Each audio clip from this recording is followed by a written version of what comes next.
Our grandson is on his way home, so let's indulge in steak once more, right this moment. Quick, let's get the catering sorted at my in-laws. We treat ourselves to steak through catering once a month, a delightful tradition. Yet again, I find myself left out. How many times has this happened now? Every time we order, my mother-in-law conveniently overlooks my steak, leaving me empty-handed. She's quite assertive, and I just can't seem to stand up to her. I suppose I'll have to endure it once more. Just when I was about to resign myself to the situation, Grandma's actions feel particularly unkind. My name is Raina, a 38-year-old housewife without any remarkable talents. I resorted to a matchmaking service to find my current husband, Craig. Marriage seemed elusive until I met Craig, who shared my passion for movies. Our bond blossomed over movie dates, leading to a smooth courtship and marriage. Initially kind, Craig's demeanor changed after our son was born. Two significant changes altered the course of our lives. Firstly, our son's intelligence soared, excelling academically far beyond his age. Despite his brilliance, he faced bullying at school and eventually stopped attending. Encouraged by a teacher, he now studies at Cambridge University in England. The second change was moving into my in-laws' house due to my husband's work relocation. Living with my in-laws was a stark transition. My father-in-law's illness confined him to the hospital, leaving only my mother-in-law at home. As a former working woman turned housewife, adapting to this new life proved challenging, setting the stage for further difficulties ahead. Feeling under the weather, I was greeted on my first day in my husband's family home with a directive. "Work hard for me, young one," my mother-in-law said. Yet she appeared far from unwell, exuding more energy than me. "How old are you, mother-in-law?" I inquired tentatively. 64 this year, my husband replied, his tone tinged with annoyance. Despite her apparent vigor, in this household, her word was law. My husband's warning left me feeling isolated. It was evident my mother-in-law harbored hostility towards me, but I hadn't anticipated my husband's detachment. Even though our marriage had cooled, his abandonment stung. "Let's get to work," my mother-in-law commanded, thrusting an old mop and bucket into my hands. Surveying the dusty corners, I yearned to wield the vacuum cleaner. However, she insisted I tackle it all with the mop, rejecting modern conveniences.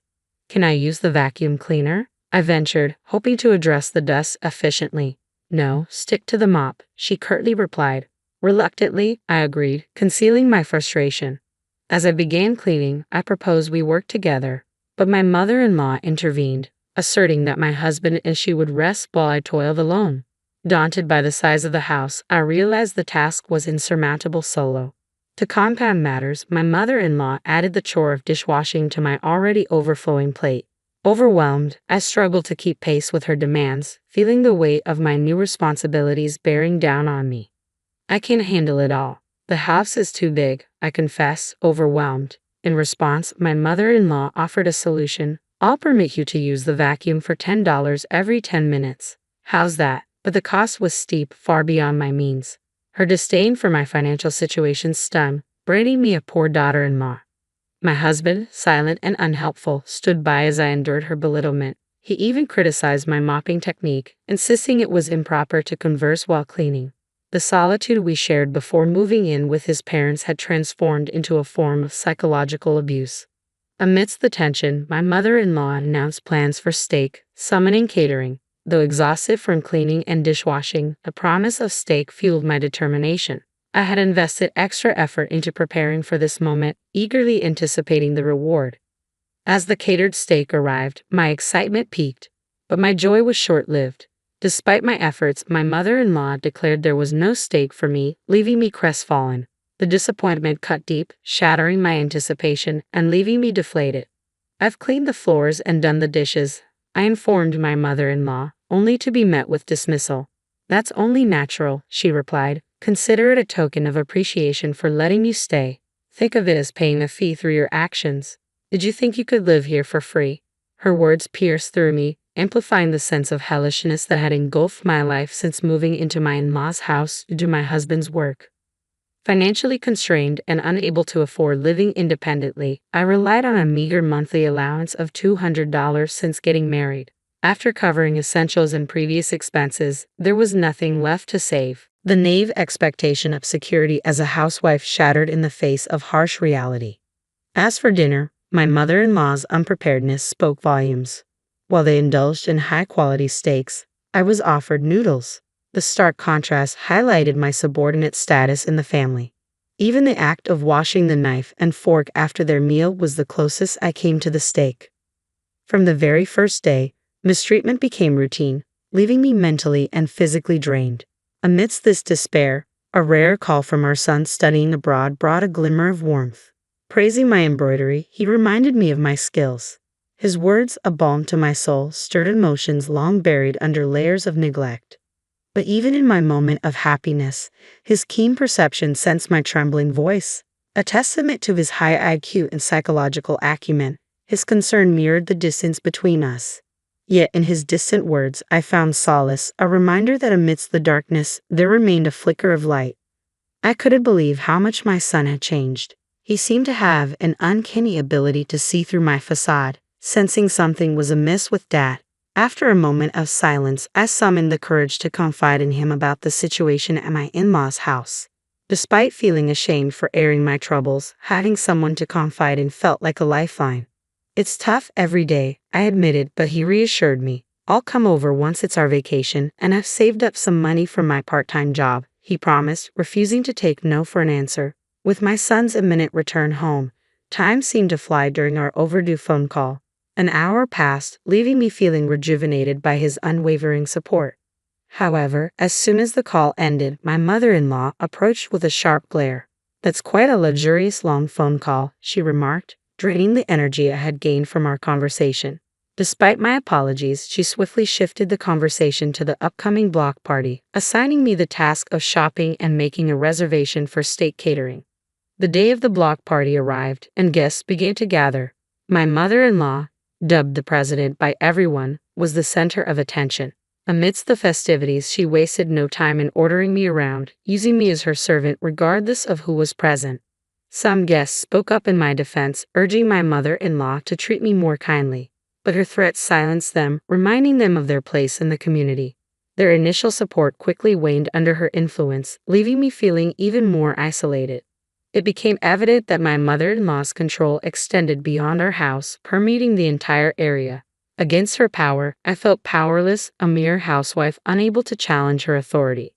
The ordered steak arrived, and my mother-in-law joyfully arranged it on the table. Her choice was surprisingly lavish, accompanied by an array of high-end side dishes like caviar and truffles. Yet even amidst the opulence, she couldn't resist lecturing me. "Do you really think you deserve such fine steak as a wife? You're 100 years too early for that," she chided, her words a public humiliation. The sympathetic glances from those around us only deepened my sense of isolation. No one dared oppose her, not even my husband, who quietly savored his steak. Hope flickered within me, hoping for even a small portion of the steak. But my mother-in-law's words dashed those hopes, offering beef noodles instead. Upgraded from the ordinary, but still far from what I craved. Frustration simmered beneath the surface until it boiled over, and I couldn't contain it any longer. "Mother-in-law, this is too much," I exclaimed, my voice breaking the tension. "I've prepared everything for today's block party, and yet you treat me like this." Her response was swift and harsh, shutting down any semblance of rebellion. "Is this true, Raina? Couldn't you show a little kindness?" My husband interjected, hoping to defuse the situation. But his words fell on deaf ears as my mother-in-law's resolve remained unshaken. Silenced by her intimidation, no one dared challenge her authority. In that moment, it became painfully clear that in this household her word was law, leaving me to navigate a world where my desires and efforts were constantly undermined. "Remember, you must obey mother in this house," my husband's sudden, authoritative voice echoed through the room, causing my body to instinctively flinch. The once lively atmosphere fell silent, and even those who had supported me began to echo his sentiment, filling the room with resounding agreement. Frustrated and overwhelmed, I fled from the scene, seeking solace in the sanctuary of my bedroom. Time seemed to blur as I locked myself away, the weight of the situation bearing down on me until exhaustion claimed me. When I awoke, the block party had dispersed and the night had fallen. Glancing at my phone, I found an email from my son, announcing his imminent arrival. Despite the exhaustion, I drifted back to sleep, awaiting his return. The next morning, I found my mother-in-law in the kitchen preparing breakfast. Without preamble, she remarked on my behavior from the previous day, her words cutting through the air. Informed of my son's impending visit, she immediately pivoted to plans for steak, eager for his return. As evening descended, my son finally arrived home, greeted by a table laden with lavish steaks. Despite his usual enjoyment of the meal, he couldn't help but notice my absence from the feast. Concerned, he questioned my mother-in-law, only to be met with a dismissive response. "It's fine, Raina is always like this," she waved off his concern, redirecting his attention to the meal before him. Despite her apparent happiness at being reunited with her grandson, my son's response was unexpected, his words laden with a depth of emotion I hadn't anticipated. "I don't want it. Why didn't you prepare Mom's portion? This is discrimination, isn't it?" My son's cool demeanor caught both my mother and husband off guard, their surprise evident in their expressions. My mother-in-law, taken aback by his unexpected assertiveness, began to panic, denying any wrongdoing. "What did you hear?" "I didn't do anything," she stammered, but my son remained steadfast, unmasking her behavior with unwavering confidence. "You're always looking down on Mom, aren't you? People like that usually lack confidence or have nothing to be proud of, so they attack others to feel superior. It's a mean personality," he countered, his words piercing through her defenses. As my son continued to confront her, my mother-in-law found herself increasingly cornered, her usual tactics rendered ineffective against his insight. "That's true, isn't it? Everyone has an equal share of steak, but Mom has nothing." "This is clear discrimination," he asserted, his logic irrefutable. Normally, such confrontation would escalate into a fight, but my son's demeanor remained composed, far beyond his years.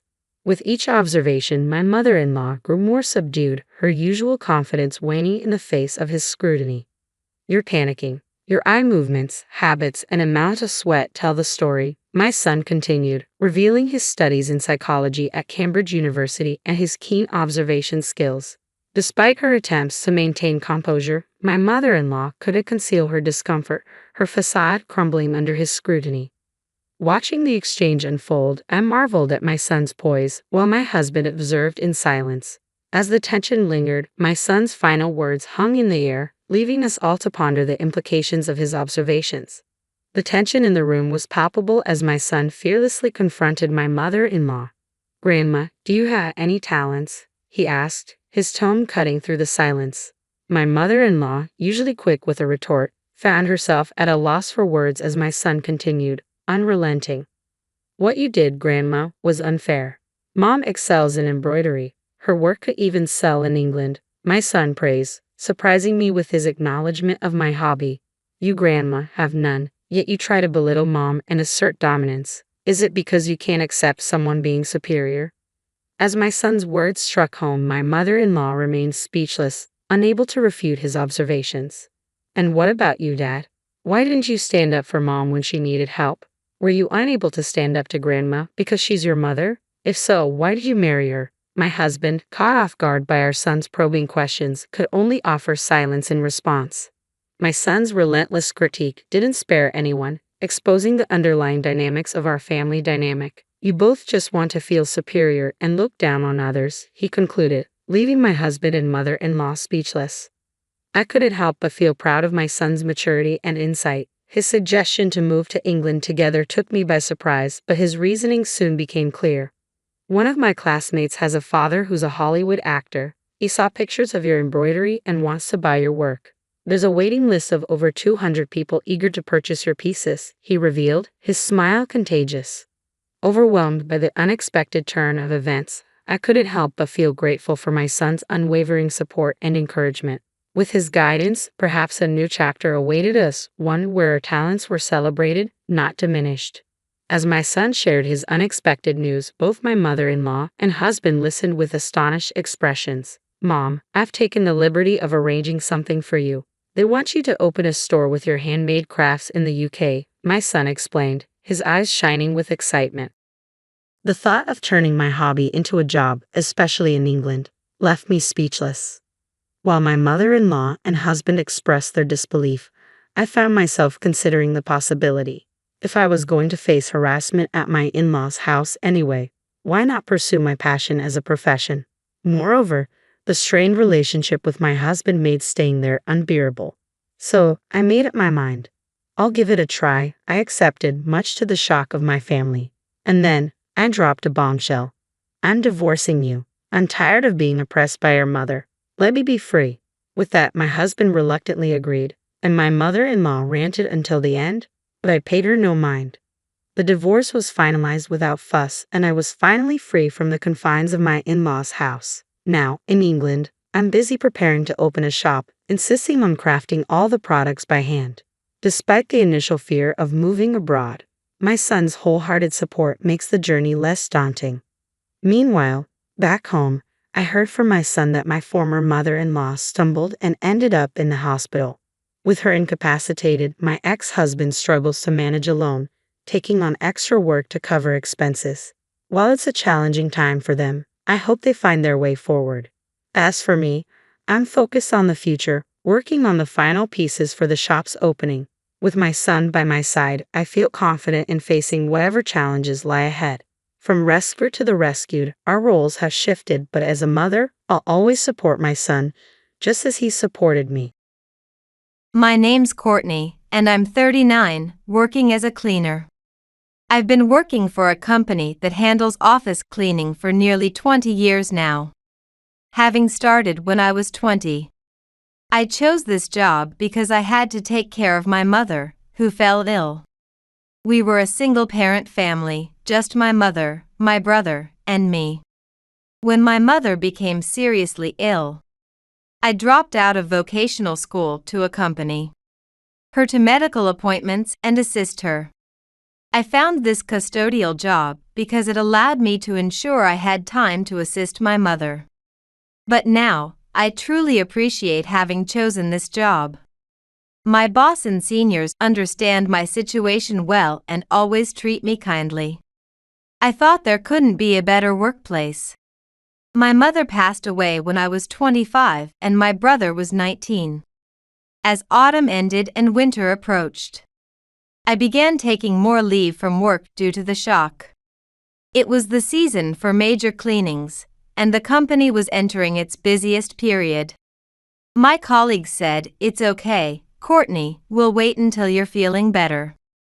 I was grateful for their concern, but I wanted to shut myself away.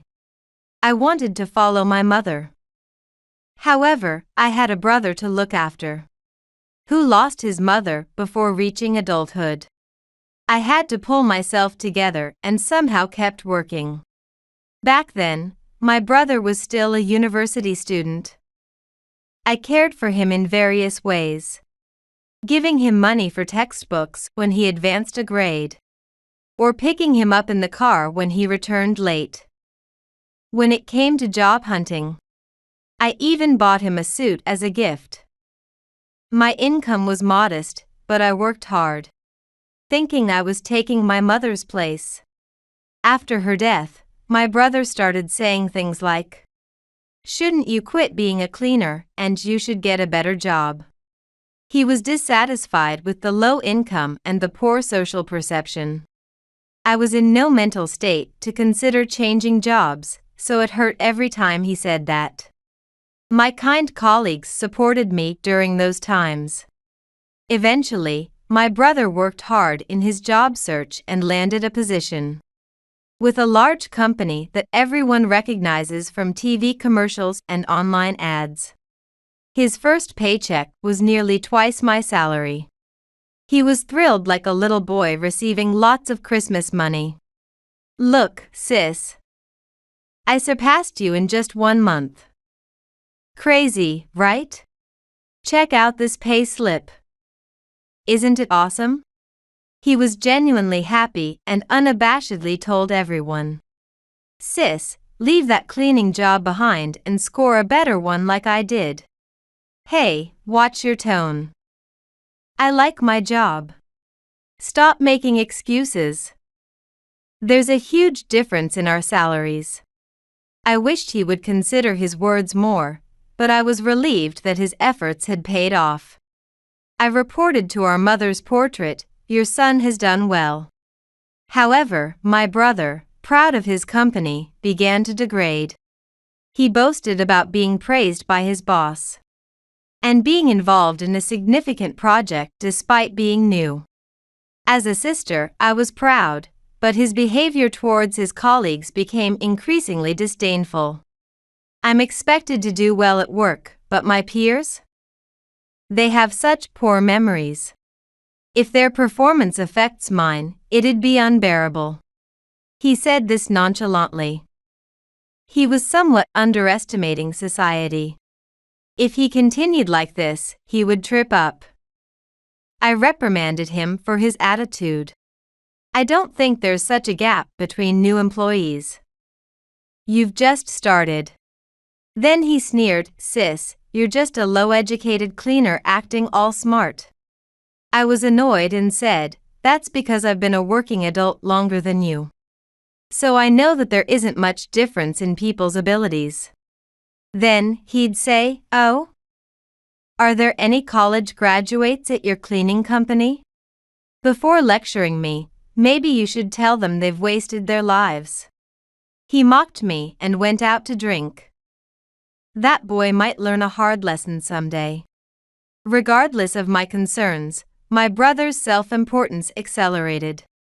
It started with a sense of superiority over having a higher salary than his sister, which morphed into a mistaken self-perception that he was exceptionally skilled, warping his character. He said whatever he wanted to me. At first, I took it as him being carried away with his new job. But gentle admonishments had no effect. After realizing that, I tried scolding him strictly, but unfortunately, it changed nothing. I began to doubt my approach to dealing with my brother.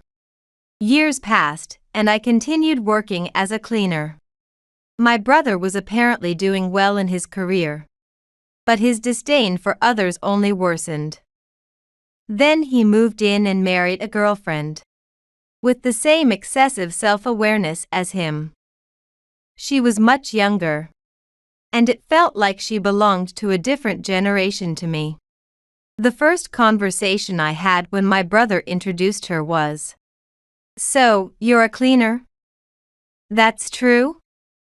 "Yes, it's a fulfilling and enjoyable job." "Ew, isn't it dirty?" "It must be disgusting and smelly." Hearing this, my brother chimed in, "I know, right?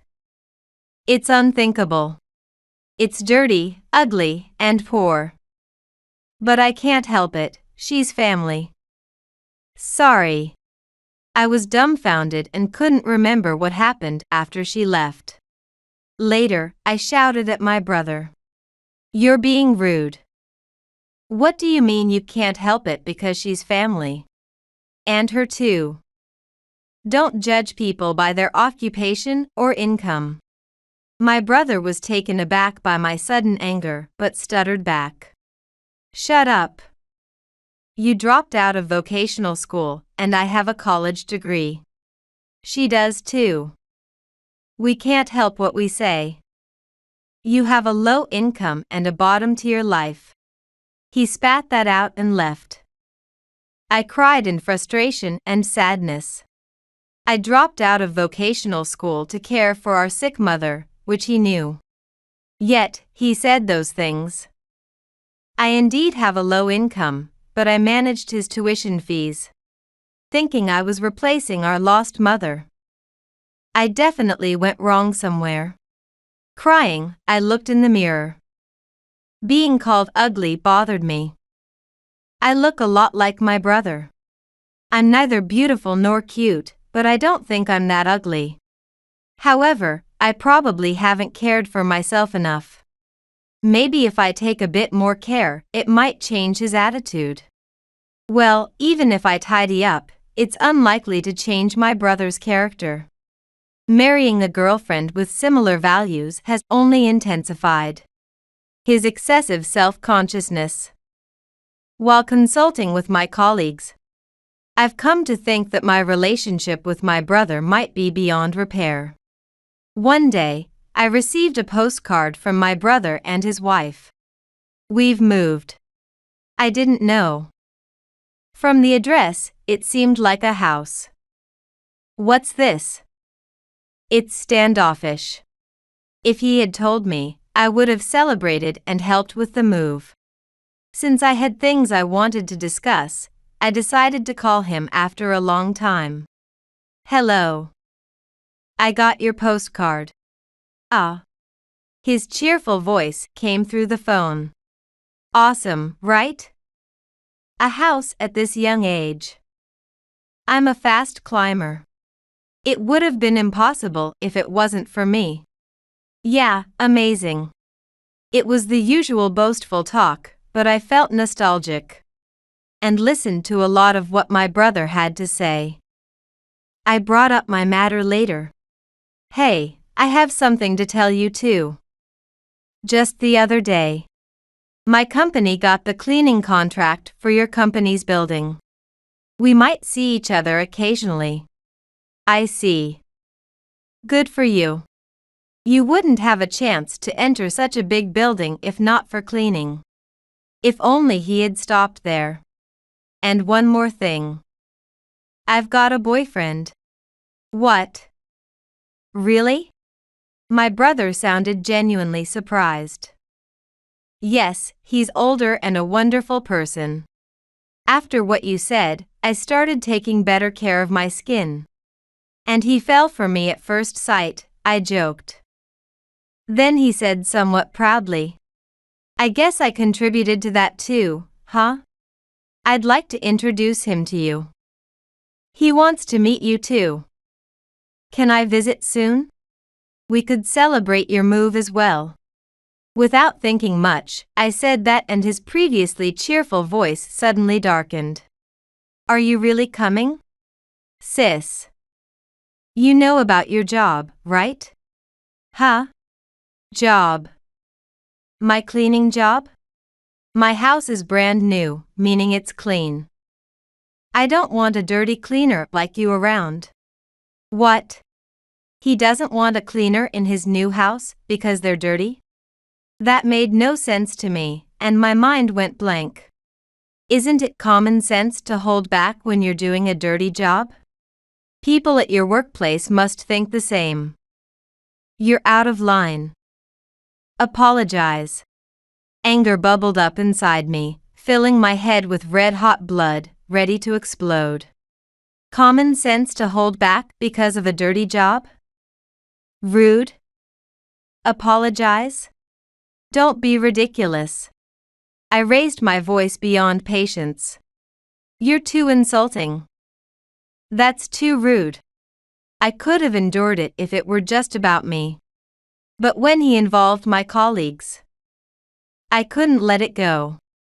I sensed him faltering over the phone, as he was harsh to quiet people but crumbled when faced with retaliation. Do you really think a person's worth is decided by their job? That's the real lack of common sense. Apologize.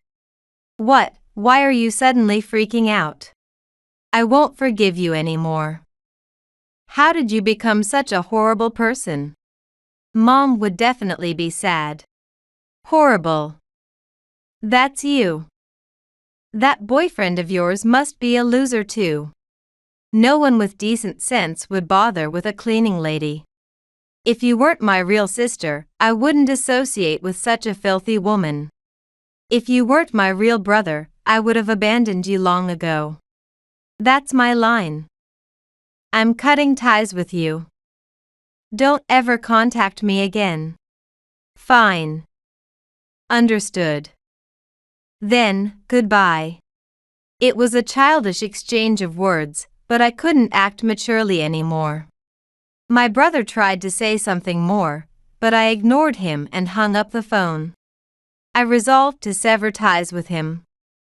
He's the only sibling I have, but I can't do it anymore.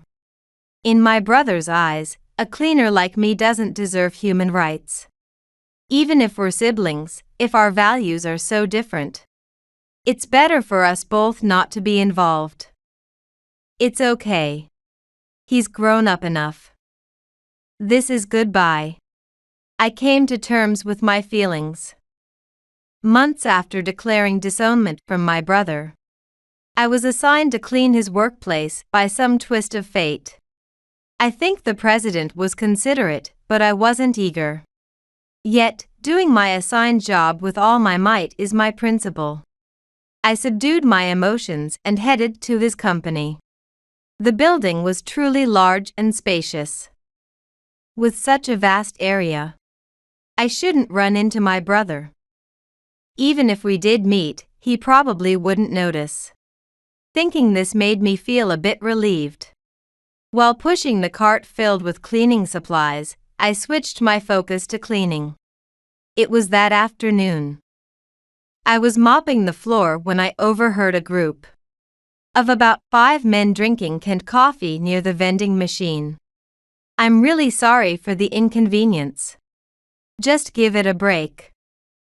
How many years have you been here? Report and consult before it escalates to the whole team having to clean up your mess. Yes. This is the 3rd time this quarter it's happened. I'm sorry. That guy apologizing must have made a mistake. And everyone worked hard to recover. Well done. I felt this sentiment as I continued mopping without looking their way. Your peers are already team leaders, and some are even managers. You should try harder. I'm sorry. He was being harshly criticized. They should forgive him soon. I'd like to mop all the way to the other side of the hallway past that group. They scolded the man who apparently made a mistake once more, before returning to the office.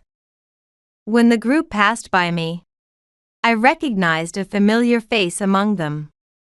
It was my brother. He was the one being scolded for making a mistake.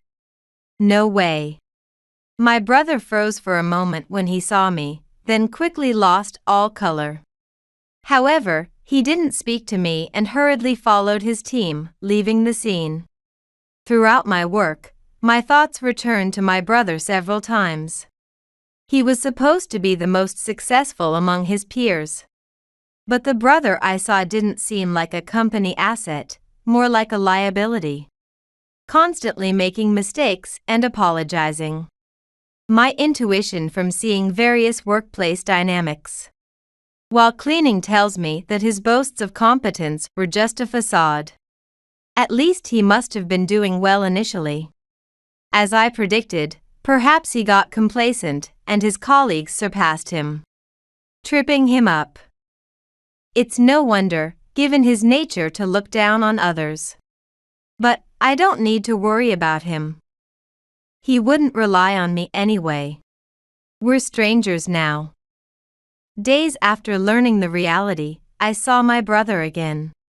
While cleaning the front lobby, my brother and another person exited an elevator.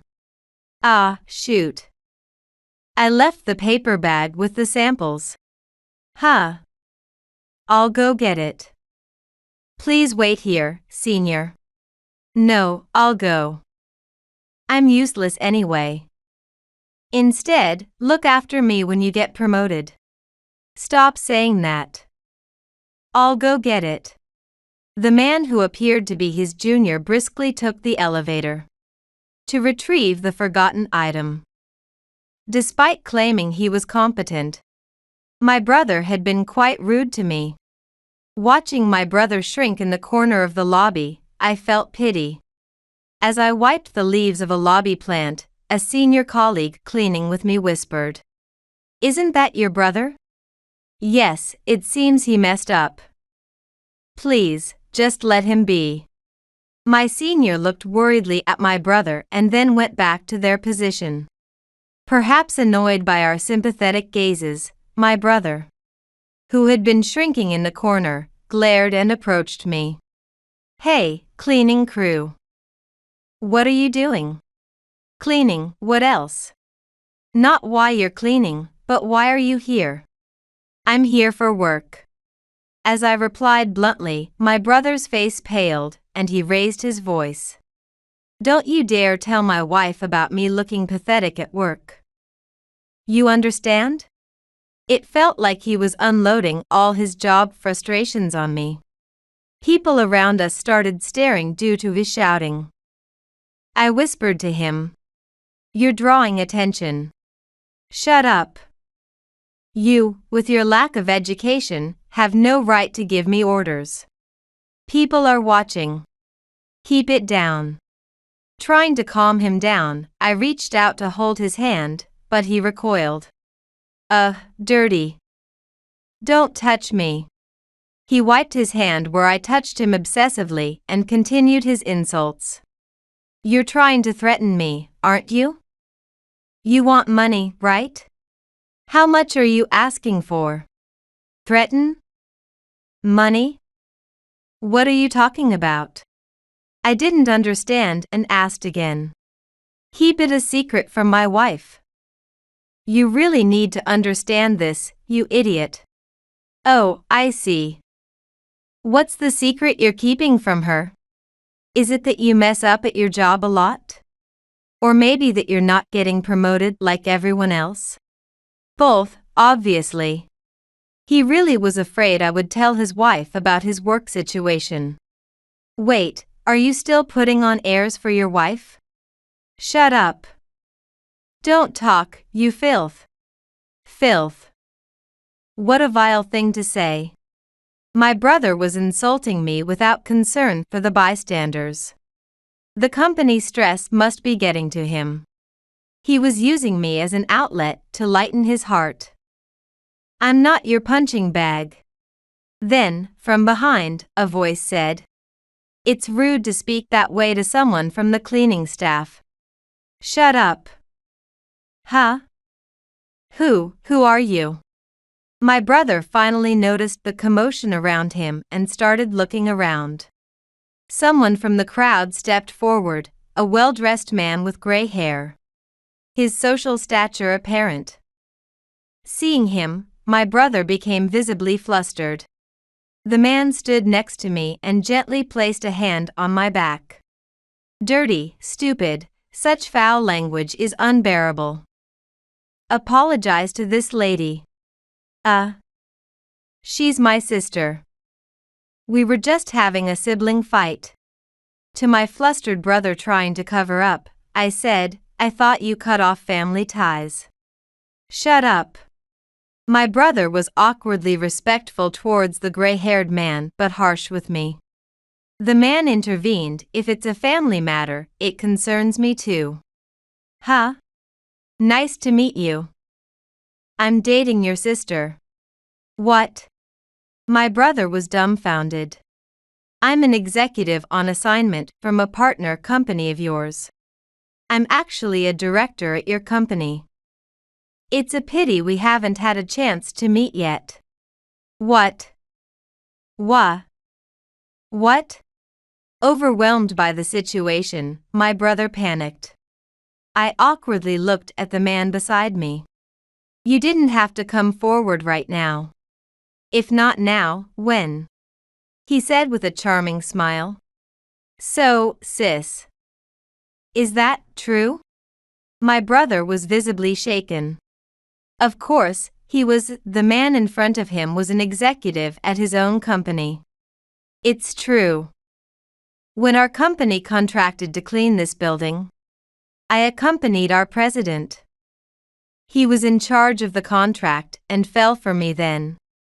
"No, it can't be. It's true. When your company's president couldn't explain the details. She outlined everything clearly, and I fell for her right then. I asked her out."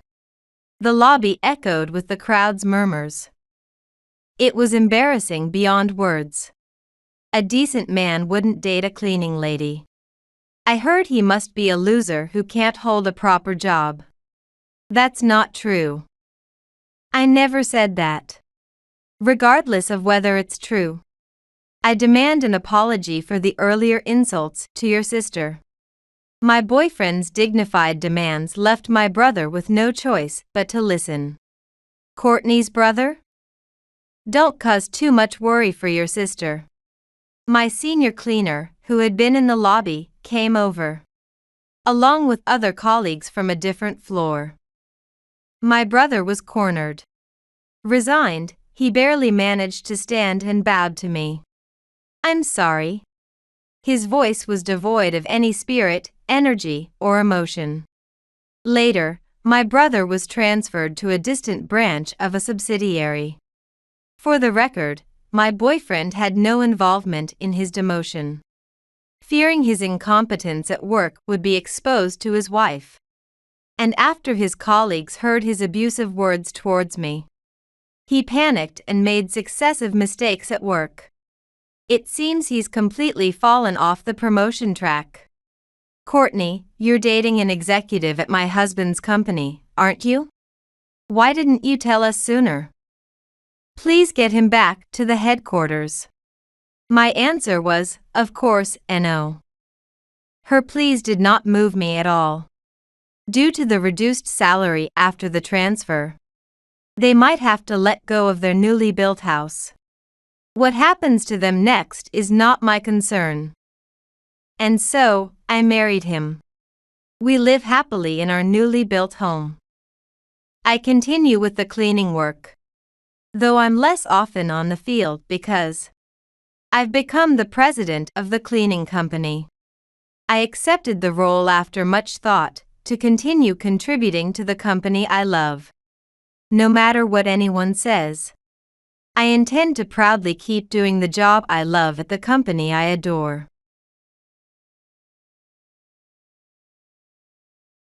I'm marrying my 23-year-old lover.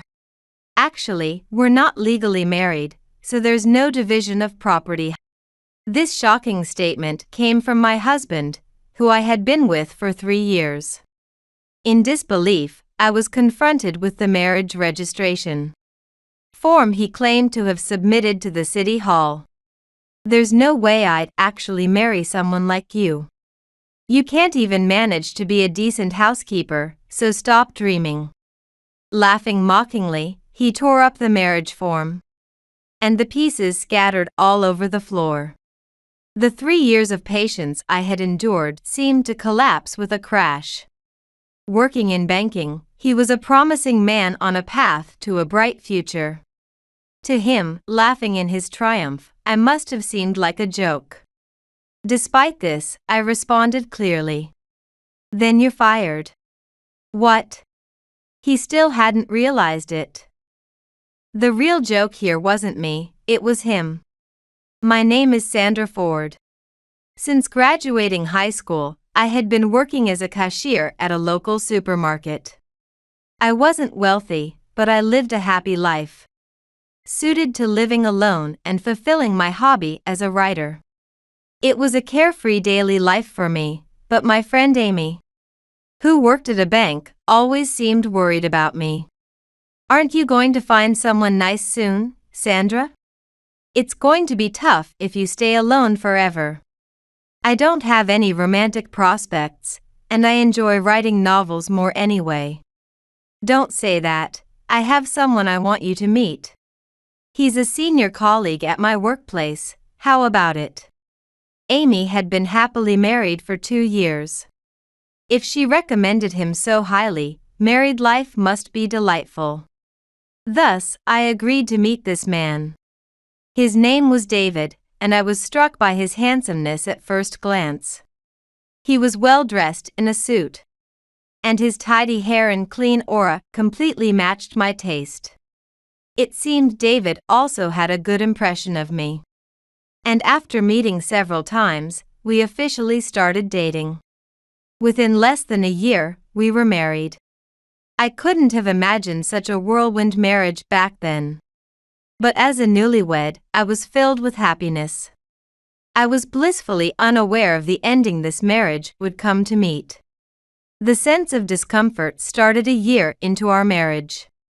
David, an elite bank employee with a promising future, rarely took breaks. He hardly ever came home on time. And if there were business matters on weekends, he had to attend. That left all the housework to me, something I was willing to do to support him. However, gradually, David stopped showing appreciation for it. One day, when I was slightly ill and felt dizzy while folding laundry, I took some medicine and went to bed. Waking up to the sound of David returning, I greeted him with a headache. "Welcome home. I'm feeling a bit under the weather, and dinner isn't ready yet." "I'll make it now, just wait a bit." "Seriously?" "After I've been working hard until late. It must be nice to be able to laze around using your health as an excuse." "I'll eat out, you can have deli foods or something." Not a single word of concern for my health, he quickly left the house. I understood he was tired, but a little worry for me would have been nice. My frustration began to gnaw at me. But that wasn't all. Once, hoping for a day out together, I arranged my day off to match his and suggested shopping. However, David didn't seem to enjoy it at all. He was distracted when I spoke to him and kept checking his watch. "Is something wrong? Do you have some other commitment?" "No, it's just tough not being able to relax at home on my day off." "You can take days off whenever you like. So even if you're tired today, you can just rest again." "Maybe compared to your job, but isn't there a better way to say that?"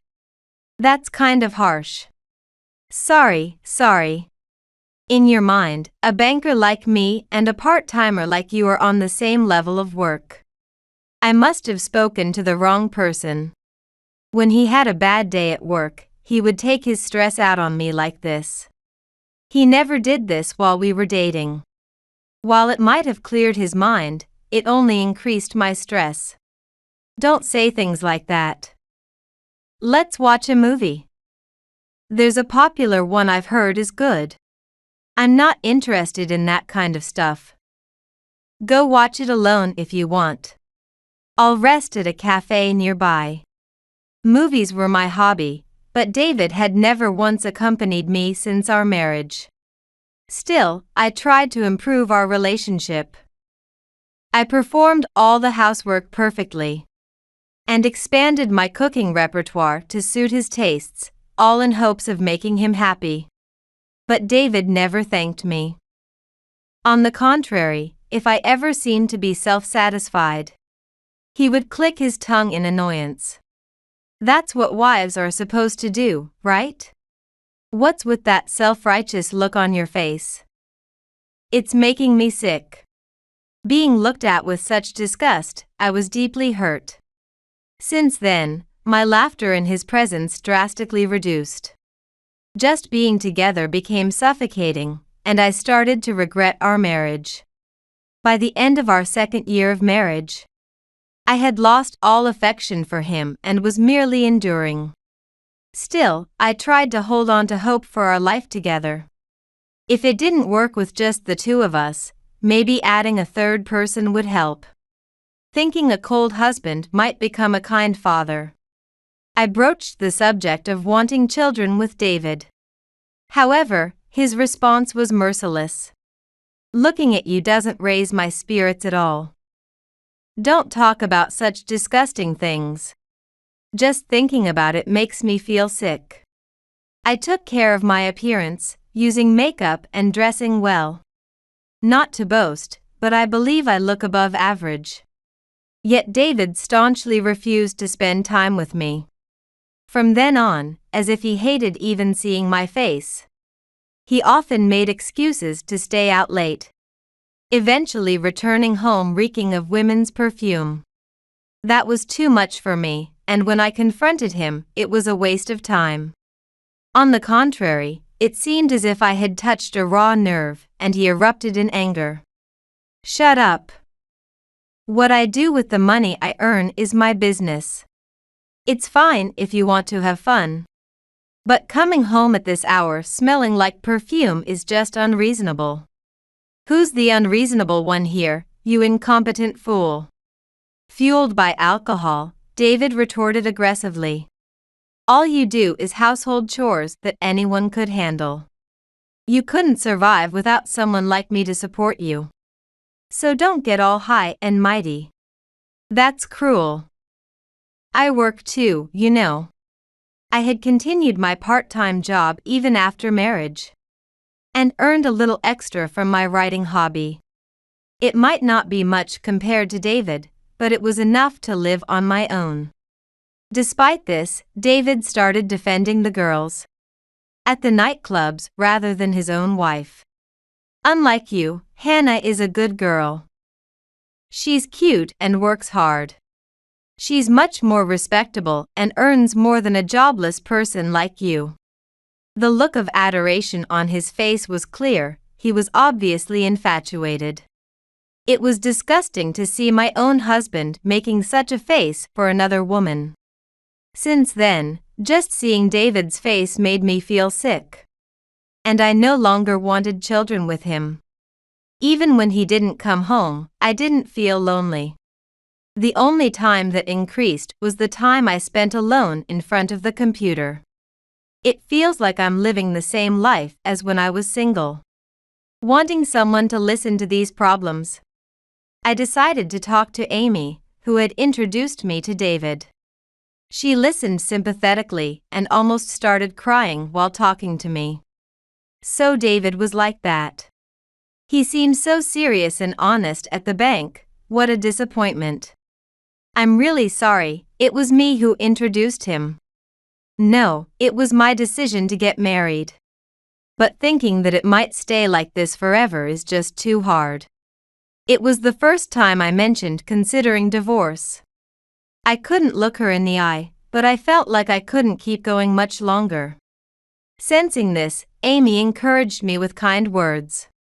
We're still young, maybe it's better to split up? You're not jobless, right? Yeah, I think it might be time for me to call it. If things don't improve in a year, I'll make a decision. That's a good idea. Tell me when that time comes. I'll do whatever I can to help. True friends are indeed valuable. Talking to Amy helped me sort out my feelings. One more year. If things didn't improve by then, I would leave. I resolved myself once again. If I end up living alone, I'll need to increase my part-time hours. And maybe this is the only time I can immerse myself in writing.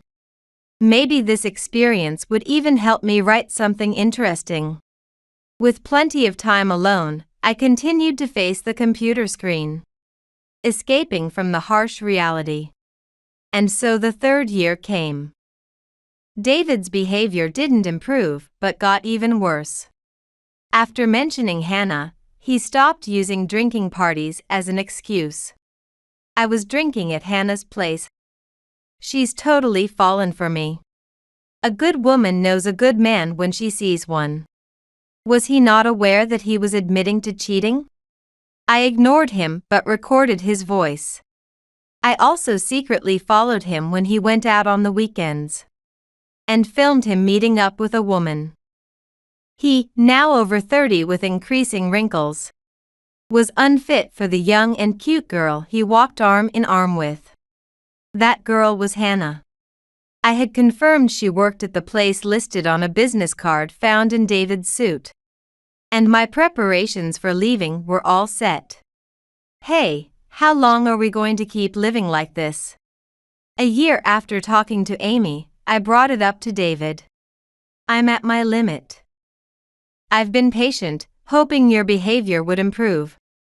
But I can't take it anymore. Can we get a divorce? We were having dinner together for a change when I asked. And David's eyes widened in shock. Divorce. You want a divorce from me? Yes. You know why, don't you? I thought he would accept smoothly, so his reaction surprised me. Perhaps he was reluctant to lose someone who did the housework. I braced myself for a fight, but I was completely wrong. You're mistaken if you think getting divorced will get you money and freedom. David scoffed at me. I was taken aback by his reaction. What's so funny? After being treated like a housekeeper and cheated on, it's only natural. I haven't cheated, you see. David smirked and went to his room, returning with a piece of paper that made my face turn pale. Is that, Our marriage certificate? Indeed, it was our marriage registration form, which was supposed to have been submitted to the city hall long ago. David had said he would handle it before he went to work, but why was it here? There's no way I'd actually register our marriage. You're not even a good housekeeper, so stop dreaming. David mercilessly tore it up and threw it around the room. We weren't actually registered? That's right. So you're not a wife, but just a freeloader. There's no way cheating could apply in our situation. I was stunned, and David looked pleased with himself. Maybe it's time for you to leave this house. Thanks for your time as a housekeeper. What do you mean by that? I'm marrying my 23-year-old lover. Actually, we're not legally married, so there's no division of property. Furious at David's triumphant look, I couldn't contain my anger. Who would have thought all my patience was just a farce? Reality is stranger than fiction. The efforts of these tough 3 years crumbled with a crash. To him, I must have seemed utterly ridiculous. I finally reached my breaking point as he laughed. Then you're fired. What? He might have thought it was just a sore loser's complaint as he sneered at me. But he still hadn't realized that he was the one who was about to face hell. A jobless person like me firing you? What are you even talking about? Don't make me laugh. David looked down on me with a half smile. But I wasn't joking. Knowing it was useless to talk anymore, I called Amy right then. Hello, Amy? Sorry for calling out of the blue. I've decided to break up. Can you help me with the aftermath? Got it. I'll handle things well here, so take care. Although it was a short conversation, Amy seemed to understand. David, who overheard, furrowed his brows and tilted his head. Amy, that junior of mine? Whatever you ask her, she can't do anything. He still appeared confident. I play the ideal person at work. No one will believe I'm the bad guy if you and Amy work together. In fact, doing that might endanger Amy's position. David has been a top employee since we met. Amy was deceived by that as well and introduced him to me. His reputation within the company may indeed be admirable. However, that was of no concern to me. Don't worry, Amy's words will definitely get through. Especially to that bank branch manager. To the branch manager. As I said this, David's expression tensed up slightly. Why are you so sure that only the branch manager believes Amy's stories? Could it be Amy is the branch manager's mistress? The branch manager is almost 60 years old. The idea of a boss having a mistress in the company seemed to disgust David. Although what he was doing was hardly any different. Quite the convenient narrative for him. Don't get it twisted. The only scumbag who keeps a mistress and fools around is you, David. It's a privilege of attractive men. Not bad, right? But yeah, the branch manager and Amy. That's not likely since there's almost a parent-child age gap. David laughed at his own words. However, he suddenly seemed to realize something. Frozen with a smile, he then looked at me. Wait a minute, Amy and the branch manager. Yes, those two are father and daughter. David seemed truly unaware as he struggled to process my words. In fact, Amy works at the bank where her father is the branch manager. Amy is already married, so her last name has changed. Plus, she wanted to succeed on her own merit at work. So she never let anyone know she was his daughter. No way. I've met with the branch manager privately a few times. But he never mentioned having a daughter. He's just keeping his promise to Amy. She means that much to him. That's why if she speaks up, your position might be in jeopardy. David seemed unconvinced, yet he appeared alarmed. He banged on the table to intimidate. "Tell Amy to stop snitching right now. It's too late to panic now. You're going to marry your mistress eventually, right? Sooner or later, everyone at work will find out anyway. Don't joke with me. If an elite like me leaves, it will impact the bank's performance. I'm not some replaceable nobody like you." Frustrated, David scratched his head and then made a suggestion, breathing heavily. "Fine. I'll pay you then. Give Amy money to stop her." "I don't need your money. Don't lie, you're about to lose your house and everything. It must be hard to live off me as a parasite, right?" Despite the situation, David still looked down on me and pulled out about $500 from his wallet. He flaunted it in front of me. "I was thinking of throwing you out penniless. But I'll be generous and give you this much. Now, make Amy shut up. You always care about yourself, don't you?" I sighed in exasperation. Reluctantly, I took out my smartphone, and David looked relieved. However, his expression changed instantly when he saw the screen. "You haven't been on the phone this whole time, have you?" I never said I hung up, did I? As I smiled in response, Amy, furious on the other end of the phone, raised her voice. "I trusted you, and I'm so disappointed. I won't forgive you for making my friend sad." "Wait, hold on. This is a misunderstanding. Outsiders shouldn't interfere in a couple's fight. This has gone beyond just a fight. I've recorded everything you said, and I'll let my father hear it. Be prepared." The call finally ended there. Left behind was just a pitiful man, his anger with nowhere to go. What the hell? Suddenly the branch manager's daughter, "I don't understand." He repeatedly slammed the table, making a tremendous noise. I felt a chill not knowing when his fists might turn towards me. "Why would you go to such lengths for someone like you? To the bank, losing me would be a bigger loss than your sadness." "Really? Maybe your value is actually less than mine." I said this and took out my own bank book. David showed no interest in it.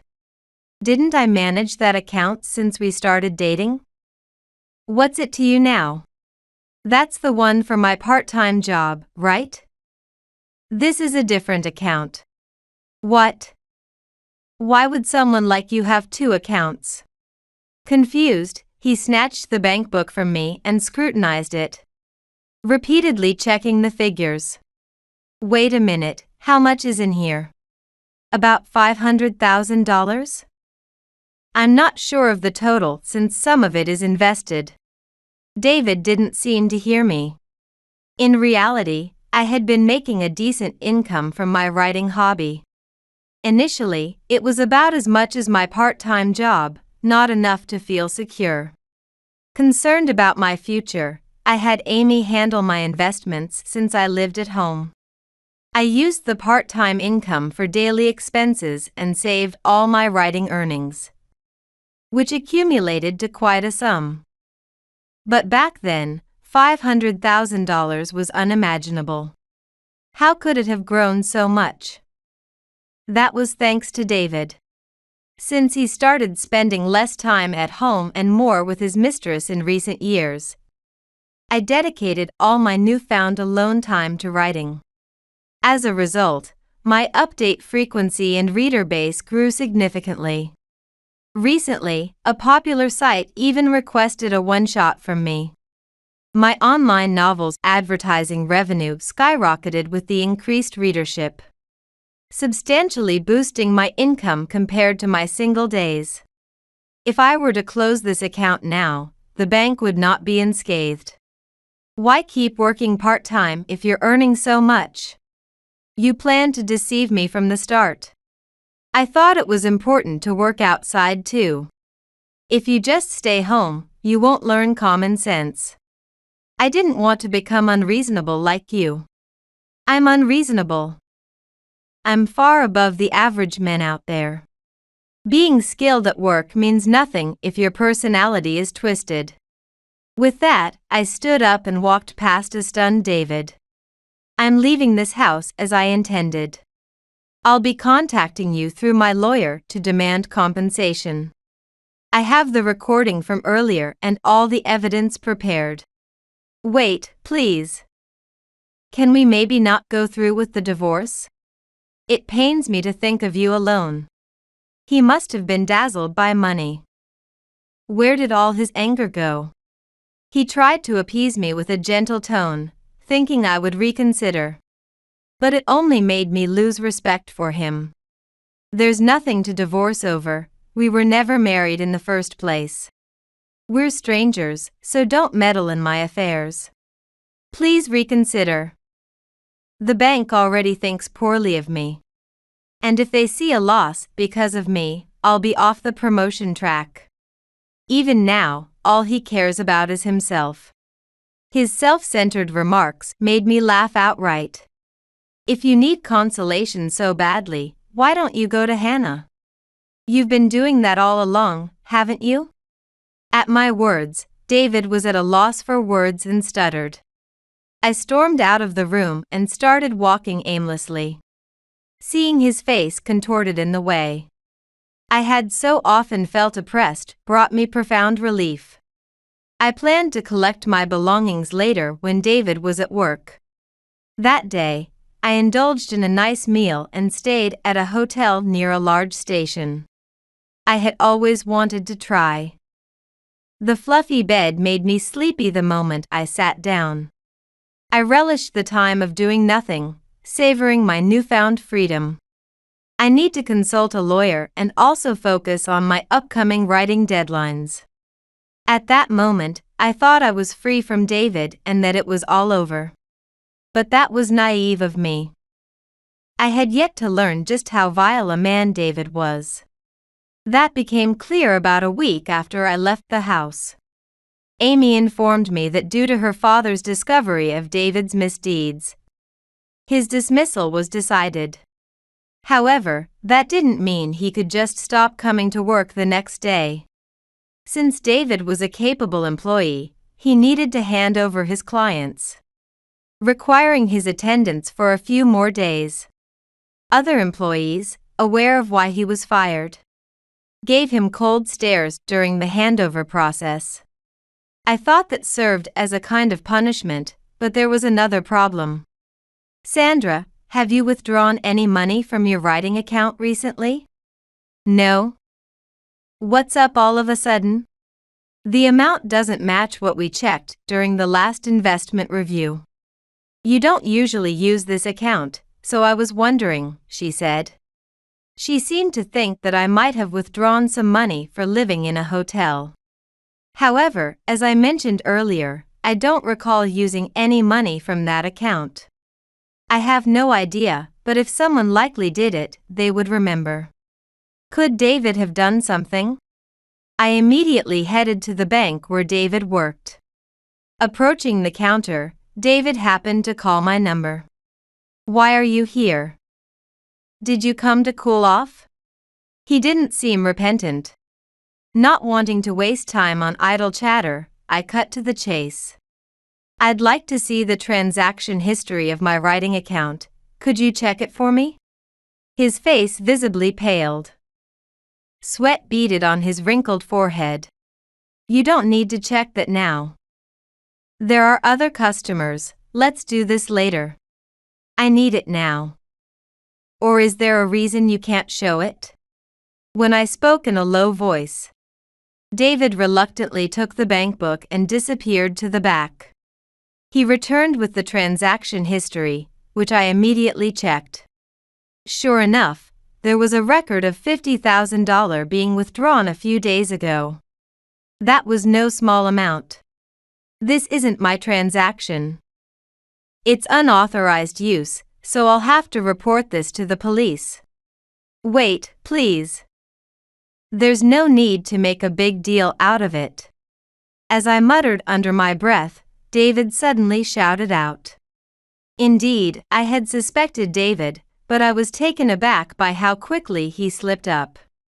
Did you do it, then? You knew and came here? I've been tricked by you again. This is the worst. He must have thought I had investigated everything beforehand. The foolish thief had confessed all on his own. I have no intention of forgiving you, but tell me why you did this. Look, I didn't steal this for personal gain. I just borrowed it. I don't want your money. Then why take it? I waited for him to explain further. Then, David started saying something odd again. You said you were going to demand compensation from me, right? But I'm about to lose my job and have no income. I have a future to think about with Hannah, so I can't waste money. That's why I thought I'd use your money to pay you off. What are you saying? You stole money to pretend you paid? That's right. I memorized your account number when I saw it last week. I can check the PIN as a bank employee. Proudly explaining his methods, he shrugged regretfully. But now that I've been caught, I'll return it to your account right away. Just wait a minute. As he got up to leave, I quickly grabbed his arm. Do you think just returning it ends this? What now?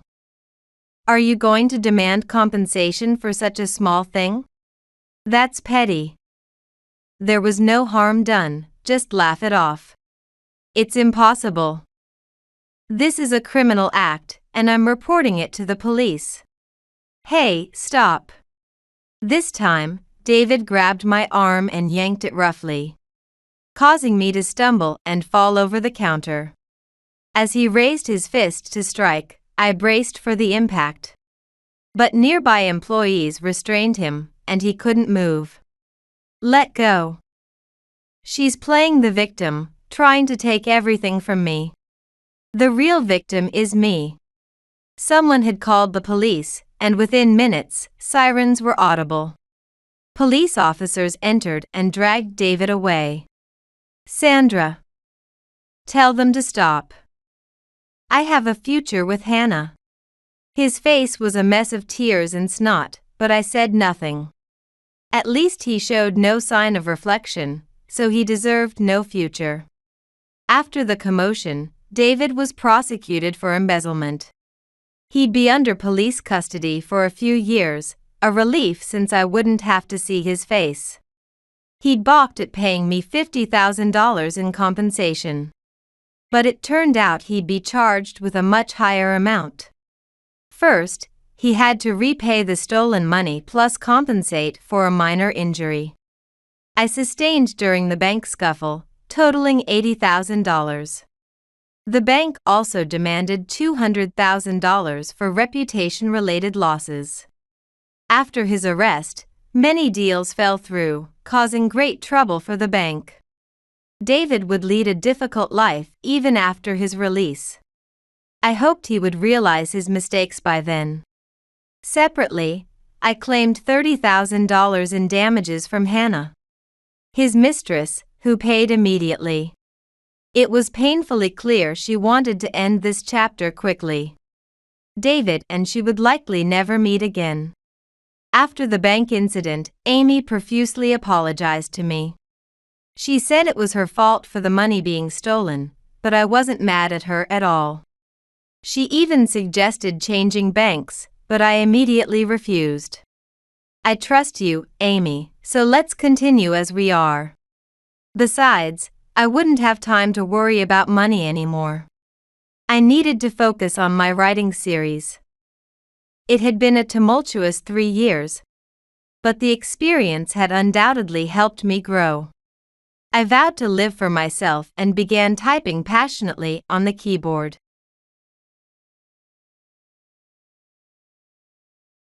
My name is Wendy Hansen. I'm a 30-year-old office worker, and currently in the happiest state of my life as I'm about to get married. My life has been filled with sadness until now. Ever since my younger sister, Emma, was born, I felt lonely. My mother occasionally paid attention to me, but mostly it was all about Emma. Emma was allowed to take various lessons, whereas I was never given such opportunities. I'm graduating from this sad and difficult environment. I'm marrying Robert, whom I've been dating for many years. I didn't like going to my parents' house, but I had to visit for the marriage greeting. When I arrived, Emma was waiting with a smile. I muttered words to myself, but kept a pleasant face and began the greetings. Then, Emma constantly ridiculed him until she found out what he was doing. After that, it was a barrage of questions for Robert.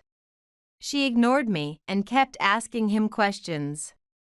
I had a bad feeling, but nothing happened. And we were able to have our wedding without issues. I cherished the joy of marrying the man I love, wearing the wedding dress I had dreamed of. As the ceremony progressed and we were about to kiss, a dramatic scene unfolded. Wait a minute. Suddenly, my sister stood up. What now? Sister, how could you do this to me? What's wrong? Everyone, please listen. My sister looks happy, but she stole him from me. We've been together for a long time, but my sister. She's making a happy face after stealing my boyfriend. The child in my stomach is his child. Please give him back to me. Wendy, as a sister, what are you doing? Stealing a boyfriend from your cute sister. The wedding is off. Either that or change the bride. Your father's order is absolute. Sister, please, give him back to me. Emma was crying and clinging to me, and our father kept making appeals. What are you talking about? You. What are you laughing at? Unbelievable. Please give me a break. Robert, you're laughing too? Why are you laughing? Well, that's right. You left pregnant Emma for Wendy, didn't you? That's the worst. Dad, Emma, please give me a break. I can't stop laughing. All this time, you've only been a nuisance to my life. And now you've even come to disrupt my wedding? Sister, that's awful. I'm pregnant. That's why I'm laughing. Because, you know? When I continued speaking, Emma and our father were shocked. We already knew that Emma would disrupt the wedding like this. Why did we know? Because Robert had been telling me everything Emma was doing to him. I've been talking to Robert about my parents and Emma since we were kids. Therefore, Robert was worried about me. That's why whenever Emma took any action, Robert informed me immediately. Since Robert went to greet my parents for our marriage, Emma had been clinging to him non-stop. She became interested in him because he said he was a company president. Robert and I have been together since elementary school, childhood friends. While my parents went out to buy new clothes for Emma or to her lesson recitals, I couldn't understand why I was never taken along and spent my time alone in the park. I knew they always went to eat barbecue after Emma's recitals. So I once asked my father why I couldn't go. He said, "We don't have the money to take you." If that was the case, they should have stopped the 5 different lessons Emma was taking. But I couldn't understand why I, who was born first, was treated so casually. As sad as it was, I thought it was pointless to say anything. So I always played alone in the park when my father and Emma were away. The one who played with me was Robert. Robert didn't have family problems and was raised by wonderful parents. His parents, always worried about me, told their classmate Robert, "Play with her. It's dangerous for a girl to be alone," and he always came to play.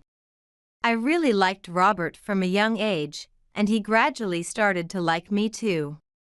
In middle school, we began dating.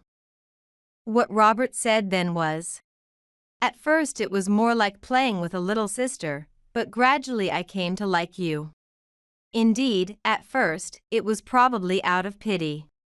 However, our relationship has continued since middle school. When Emma first encountered Robert and me together in high school, I returned home to hear, "I can't stand to see people happy. But if it's such an unattractive guy, I don't need him." "Sister, you're plain, so he suits you." "Such a boring and plain guy, just right for my sister." "Sister is so dull, no one will ever love you, so he's just right for you." "Have you seen my boyfriend? I just stole him from a classmate, he's the most handsome guy in school." Despite being sisters, the difference in our boyfriends is like heaven and earth. "Sister, you can't compare to me in anything. In studies, sports, number of friends, number of lovers, and even our parents' love." Right. Are we done here? Oh dear. You're sulking because I hit the nail on the head. It was always like this. But I love Robert, and that's enough for me. Indeed, I can't compare to Emma in studies, sports, the number of friends, or past lovers, nor the affection from our parents. But none of that matters. I have a loving partner and friends. While family certainly means blood relations, being connected by blood is all it is. Family isn't the only source of love, nor the only place where I can give love. I might be seen as lonely, but I'm fine with that. I have been with Robert all this time, but during that period, Emma has been dating various men. Every week, a different man would visit our house, which honestly disgusted me. I disliked it so much that I spent a lot of time at Robert's house. His parents are incredibly kind, and being with them was always comfortable. They would say every day, "Marry soon and come live with us." I was truly happy. When I returned home, I would return to a house under Queen Emma's reign. "Emma, what about your driver's license? I can drive when I turn 16, right? If so, I want a car when I turn 16. Then get Wendy to buy it for you. She's starting a job next month, right? Once she gets her first paycheck, she should take out a loan and buy a car." That's a great idea. "Sister, please. That plain boyfriend of yours, his parents seem to have strong connections, right? It wouldn't be bad if they bought you a car under the pretext it's for my sister." Enough already. What do you think I am? But you're the older sister? You are Emma's sister, aren't you? Then act like it. Always a nuisance at home. What are you thinking? Hey. Did I just say I'm always a nuisance? How much of a nuisance have I been? I even paid back my high school tuition with part-time jobs. And my junior college tuition was almost nothing since I entered as a scholarship student. And I paid it with my own part-time job earnings. I even paid for my license with savings, and I plan to buy a car once I start working. Give me a break. I'll be leaving home next week. Do whatever you like. Saying this, I went into my room. Even my room was the attic. As Emma grew and accumulated more stuff, my room became Emma's. And I was relegated to the attic. This life is over for me. Starting next week, I stayed at Robert's parents' house. Once I got a job, Robert and I planned to move to New York. So I decided to stay with them for a while. Since then, I had virtually no contact with my family until the marriage greeting. And I hadn't met Emma or my parents even once. When we finally met for the marriage greeting after a long time, Emma greeted us with a smirk. When she realized my boyfriend was Robert, she burst into laughter. Oh dear. Even that plain guy has improved a bit. But he's not on my level. What a relief.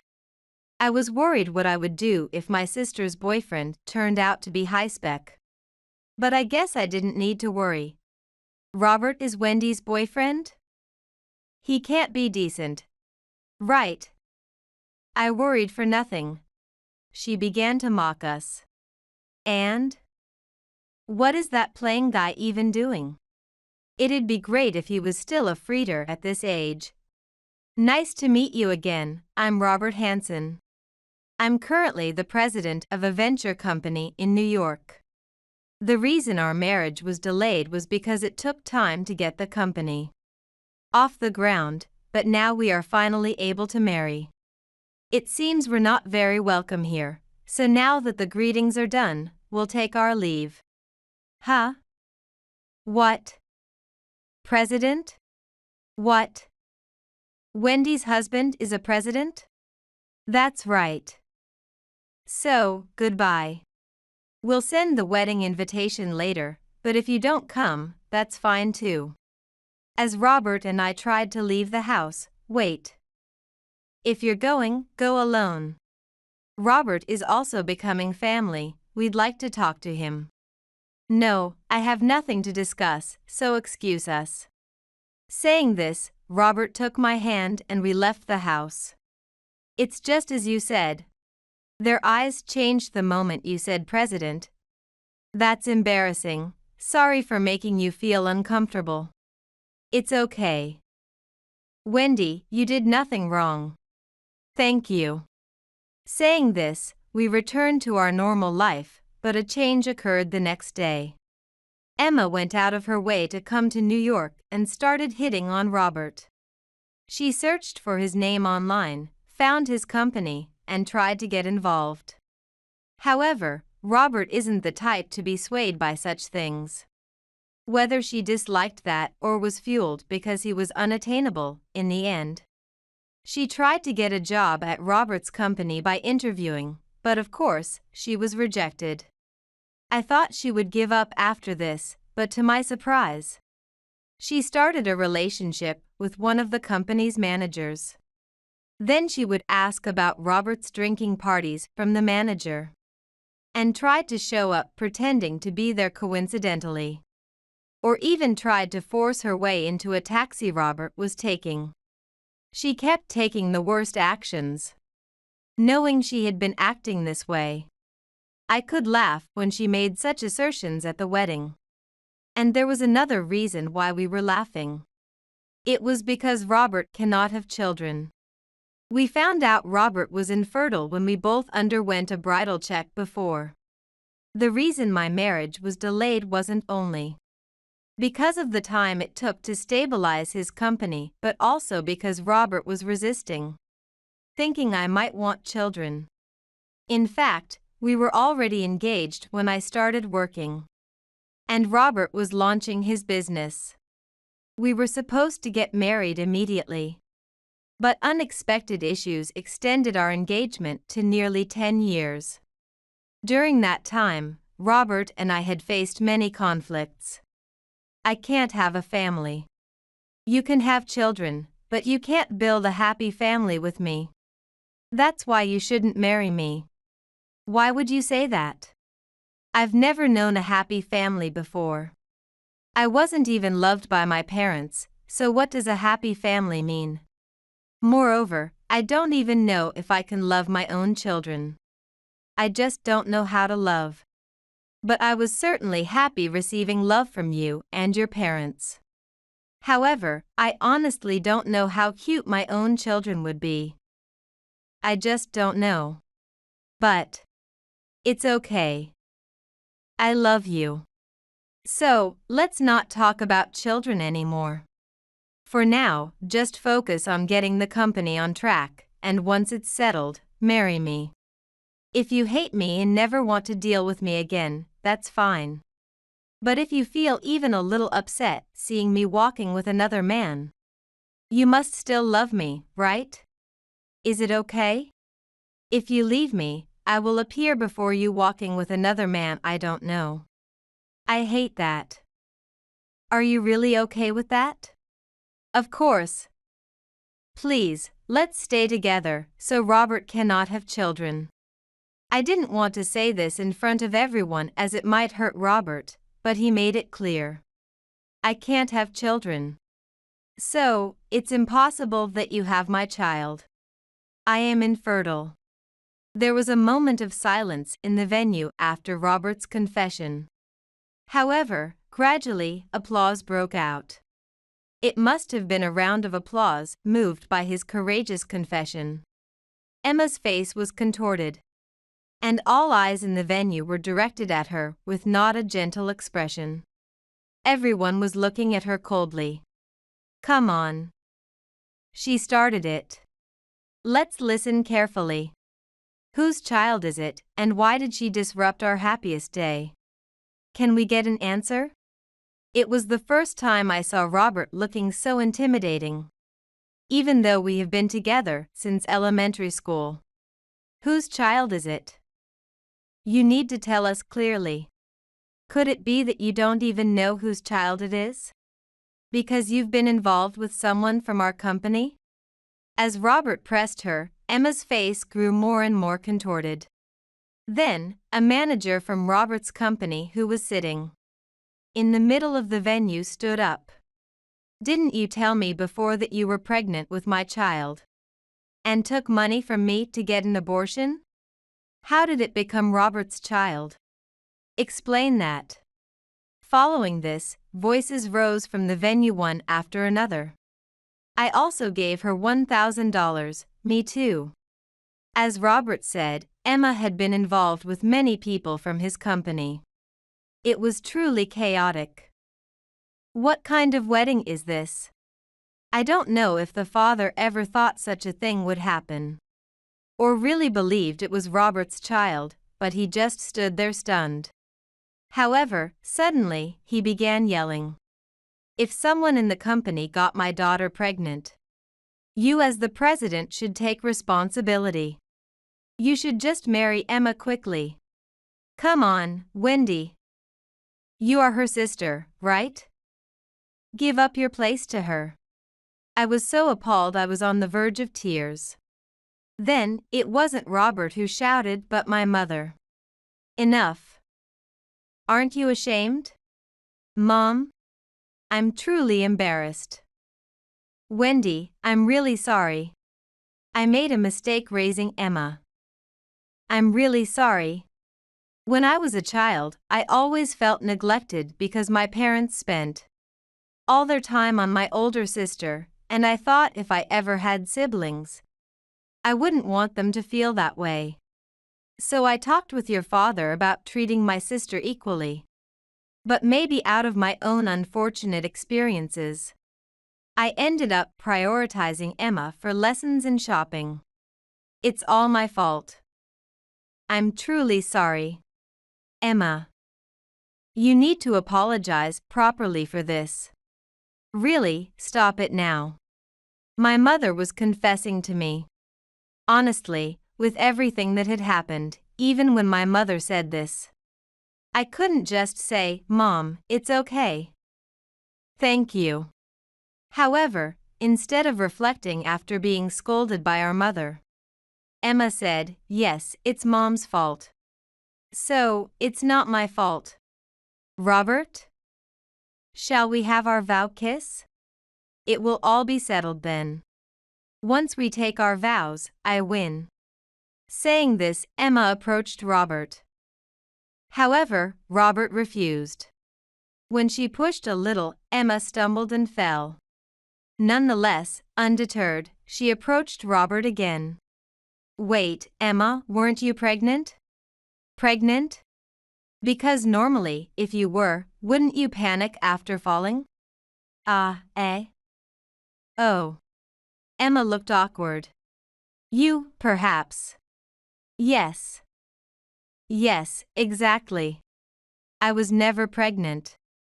I just thought if I said I was pregnant, people panicked and started giving me money because I didn't have any. Everyone just throws money without thinking. It's really stupid, right? People can't take responsibility for their actions. I just took money from those who have it because what I got from Dad wasn't enough. I did nothing wrong, and those who gave me money are just stupid. The thing is, I just hate my sister. Despite always being favored, she was loved by more people at school than I was. I had many friends, but they didn't really like me. They were just after the guys around me. Any man I dated and broke up with would immediately start dating my friends. And some of them even got married. They seemed bored from the moment they started dating me. But they looked happy dating my friends. And if I ever took a guy from a friend, everyone would abandon me. It was just because those men were stupid to follow me. Everyone is just using me. Yet my sister gets to go out with her close friends, and Robert is always all about her. Even Robert's family values her. What is that about? And, Mom always said she cared about me. But she was always going on about buying something for my sister. I did have my parents spend money on me. But I never felt loved. They think spending money is love. But what I really wanted was to be praised no matter what.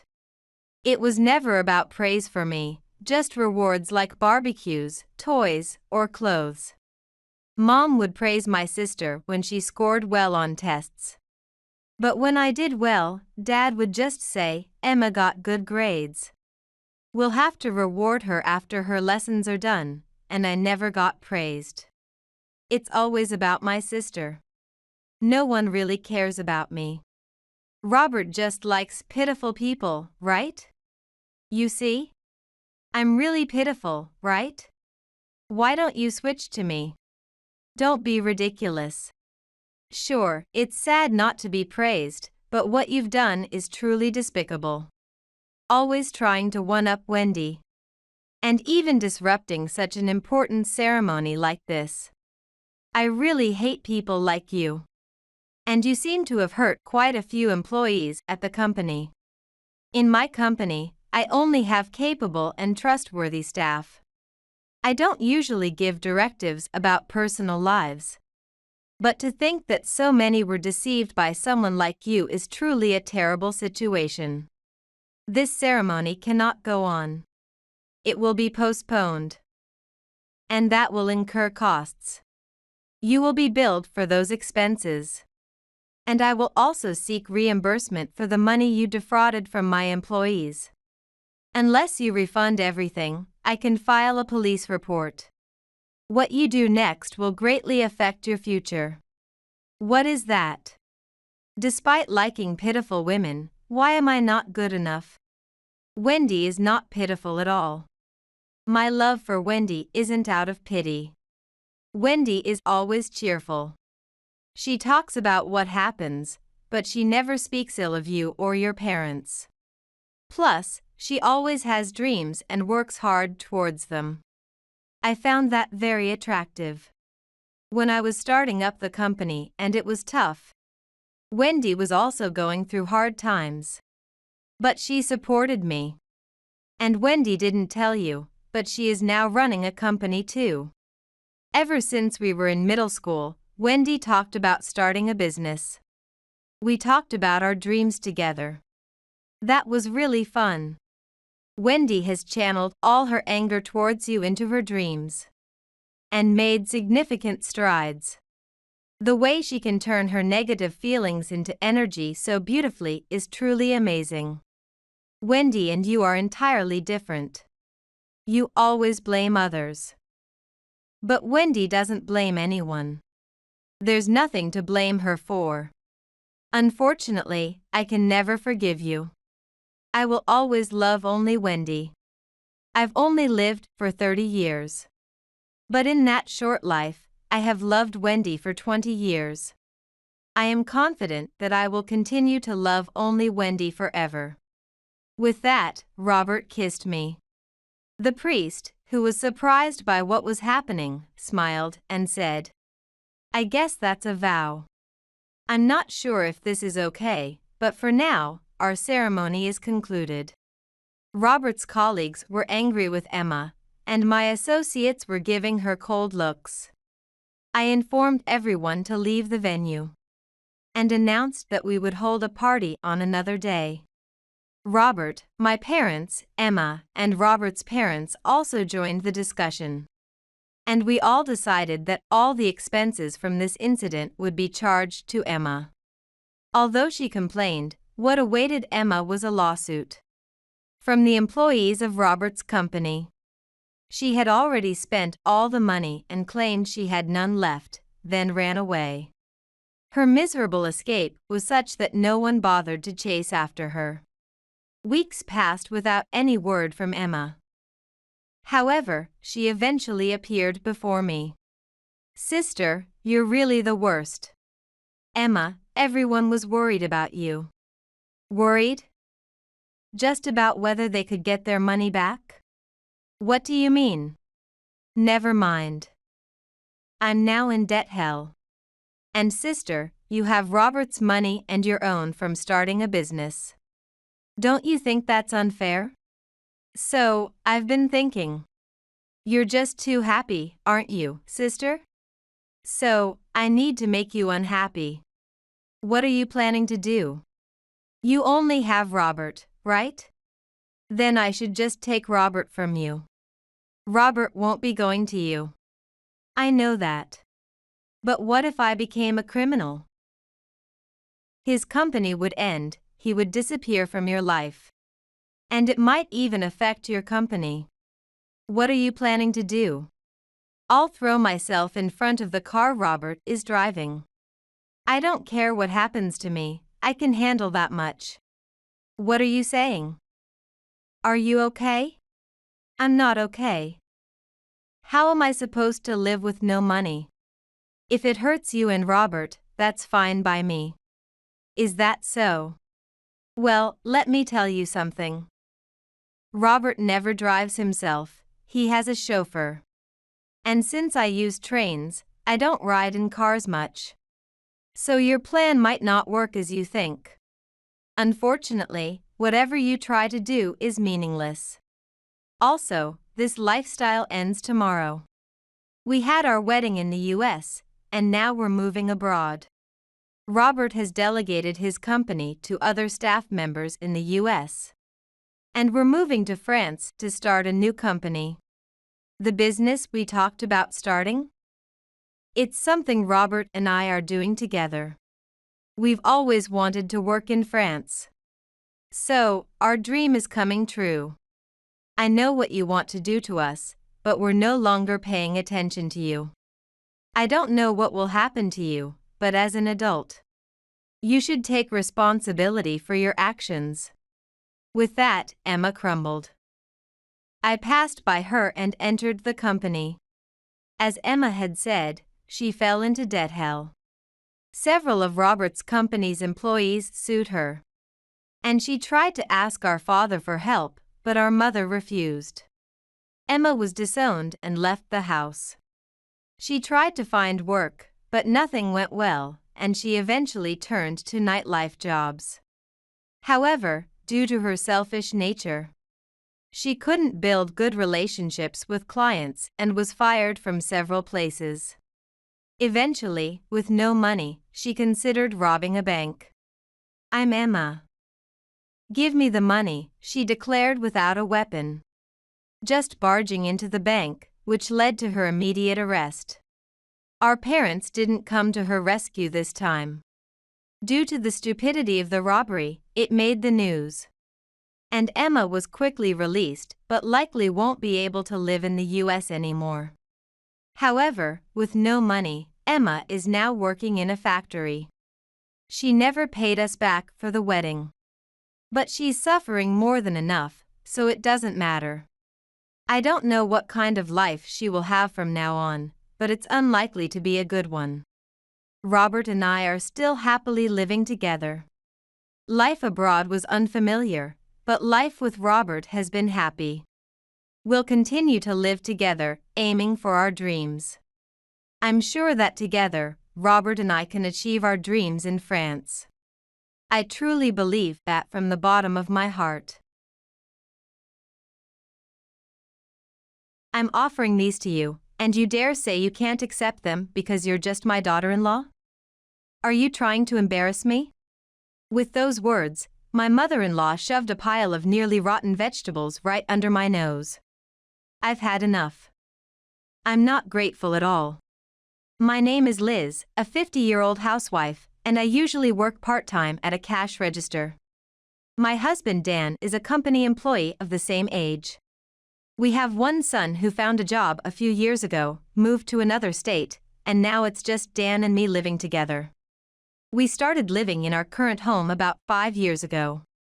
Due to the progression of my father-in-law's chronic illness, Dan wanted to live somewhere close enough to keep an eye on him, so we moved to an apartment near his parents' home. However, his illness progressed rapidly, and he passed away less than a year later. Essentially, moving here ended up being pointless, but there was no reason to move again, so we're still living here. After my father-in-law's death, my mother-in-law has been living alone in their house, which is just a 10-minute walk from ours. You could say she is overly attentive, but she has this odd hobby of forcing her favors on others and enjoying their gratitude. According to Dan, she has always been somewhat like this, but it seems to have gotten worse since my father-in-law passed away. At the same time, my mother-in-law is very clingy and still adores her son Dan, even at his age. Deep down, she probably wants us to live together. She seems to see me as a nuisance, but is too afraid of being disliked by her son to say it outright. The most shocking thing was when she brought a handmade cardigan for Dan. It had a big heart in the middle, and Dan's name was knit below it in alphabet letters. Impressive craftsmanship, yet frankly, it was off-putting.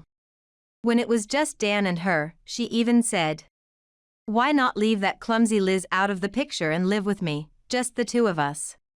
However, Dan is not fond of his mom's meddling and one day firmly told her he wanted her to stop interfering unnecessarily. Perhaps afraid of being disliked by him, she has somewhat improved since then. But my mother-in-law's troublemaking doesn't stop there. Recently, she brought a mountain of vegetables, claiming they were given by a friend's neighbor. However, upon closer inspection, they were all wilted, and some were even starting to rot. "Oh, thank you, Mom. But I actually stocked up on vegetables today."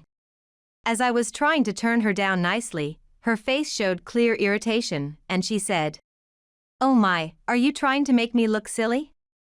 My friend's neighbor put in a ton of effort to grow these."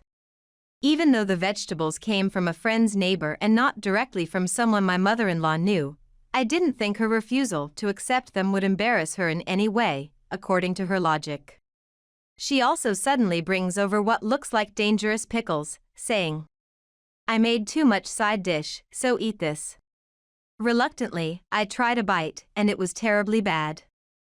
Whether she made it taste bad on purpose or it turned out bad due to a mistake in preparation was unclear, but either way, her kindness often felt more like a nuisance. I often wonder if there's anything to be done about my mother-in-law's strong desire for attention. After my father-in-law passed away, she became lonely, and at first, I endured in silence. But now, I'm reaching my limit and thinking it's about time to speak up and ask her to refrain from her behavior. Thinking about this, I decided to talk to Dan about it a few days ago. "About your mom, isn't there a way to get her to stop coming over unexpectedly? It's quite troublesome when she brings food without prior notice. Can you say something to her?" Dan, who usually isn't home during the day, was surprised. "Really? I thought she always contacted us before coming." The next day, while I was at work, my mother-in-law called. She usually doesn't call me, so I panicked, thinking it might be an emergency. When I answered, she said, "Liz, are you at work? I'm making stew today, what time will you be home? I'll bring it over, just let me know." Hearing that, I felt dizzy. That's not what I meant at all. The words almost slipped out.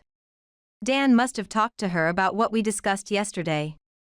But no one said it's okay to deliver food if she checks in advance. What I wanted to say was I don't need her food, and she should stop coming over without contacting us first. Dan knew that too, but after all, she is his mom, and he probably avoided being too direct. Reluctantly, I told her. I'm not sure what time I'll finish today because we're doing inventory, and we still have leftovers from yesterday, so no need for the stew. Then, my mother-in-law casually replied, "Oh, I see. Well, I'll just leave it at the front door then." And hung up without giving me a chance to refuse. Tentatively, when I returned home that evening, indeed, a pot of stew was placed right in front of the entrance. Not even bagged, just sitting there on the ground, filled to the brim with stew. It was not only unsanitary but also uninviting to touch. I had decided to tell Dan everything as it was when he got back. After he returned home a bit later, I shared today's episode with my mother-in-law. Dan looked puzzled and said, "What? I haven't talked to her about yesterday yet. I was planning to have a quiet talk over the weekend." I too, thinking Dan had spoken to her, was equally baffled. After that, I kept having these weird encounters, like bumping into my mother-in-law at the pharmacy because she was like, "There's a sale tomorrow, wanna go?" Or when Dan said, "I got us seats next to each other for the movie this Saturday." And then I ran into her again at the movies. Dan and I both felt creeped out. Every time we ran into her, asking, "Mother, why are you here?" she'd calmly reply that she knew about the drugstore sale from a flyer or heard the movie was good from a TV show. Despite our discomfort, visits from my mother-in-law remained frequent, and fearing that she might tamper with my phone while I was away, I began carrying it with me at all times, but nothing changed. The discomfort between Dan and I grew, yet the cause remained a mystery. Then, one weekend, we planned to do a big cleanup and changeover of our clothes. That's the last spot. Having nearly finished cleaning the entire house, the last task was our bedroom. There was a large shared bookshelf, too tall to dust the top unless on such occasions. I grabbed a footstool and climbed up to peek on top of the bookshelf. To my surprise, there was an unfamiliar small box placed there, connected to a power source, tucked behind the shelf. Upon closer inspection, I saw holes in the box with what looked like a lens inside. A hidden camera. I felt the blood drain from my face. Fortunately, the camera was angled to overlook the room, and it likely hadn't captured me noticing it. "Dan, come here for a minute. I can't reach this spot." Careful not to alert anyone who might be watching, I brightly called Dan. The moment he stepped into the camera's blind spot, I silently signaled him and gestured towards the camera. Noticing the camera, Dan paled just like me. Yet, maintaining composure, we exchanged meaningless dialogues like, "Can't reach this, huh?" "Exactly." Suddenly, Dan, having an idea, loudly declared, "All right, that should do it. Hey Liz, make some coffee. Let's take a break over there." Nodding to me, we acted as if unaware of the camera, passed within its viewing angle, and left the bedroom for the living room. Even though we were now in the living room of our not-so-large house, we couldn't speak too loudly, unsure of the camera's range. It's definitely a hidden camera. I knew it. We were in disbelief. Discovering a hidden camera was shocking, but the idea that someone had come into our bedroom was downright terrifying. Who was it? When did it happen? And what were they thinking? Dan and I looked really pale and whispered about whether we should tell the police. Amid our disturbed and fearful discussion, the intercom suddenly rang. It was my mother-in-law. "Here, I made this knit cap for Dan. It's getting quite cold, and it would be terrible if you caught a cold again, right?" Smiling as she handed the cap to Dan, I had a sudden realization. "Mom, we were just doing a seasonal wardrobe change today. We're also wrapping up a big cleaning, and after this, we're waxing the floors. It takes a day for the wax to dry, so we're staying at a hotel near the station tonight." With that, I gently ushered my mother-in-law out. After she left, Dan and I looked at each other, seeming to have reached the same conclusion. Even if it's a family member, should we report this to the police? I asked Dan in a low voice, but he frowned, deep in thought. If we call the police over this, it'll be a shame that lasts generations. Besides, we don't know her motive. We suspected that my mother-in-law might be the one who installed the camera.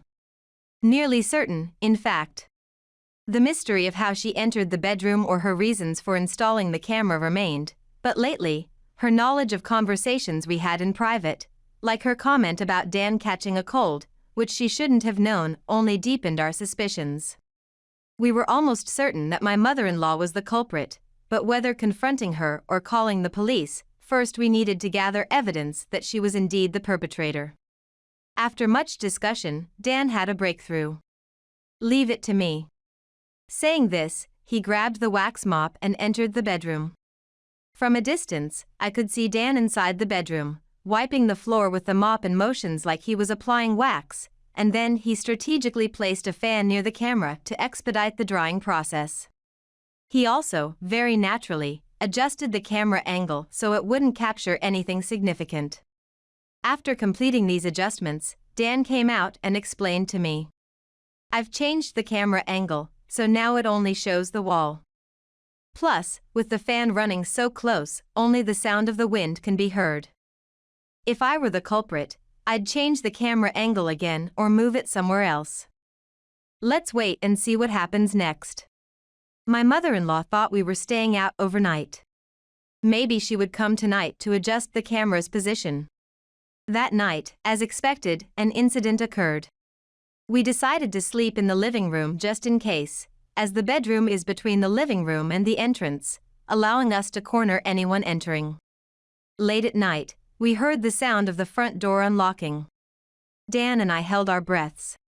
In the dark house, a figure opened the bedroom door. I seized the moment to turn on the room's light. As expected, it was my mother-in-law standing there. "Didn't you say you were staying out tonight?" Her face turned pale as she froze. We canceled our plans because we found a hidden camera in our house. We made a little adjustment to see if the perpetrator would come to check it, setting a trap. As I spoke, my mother-in-law stepped back, perhaps trying to flee. Dan quickly took the house keys from her hand. "Did we give you a copy of our keys?"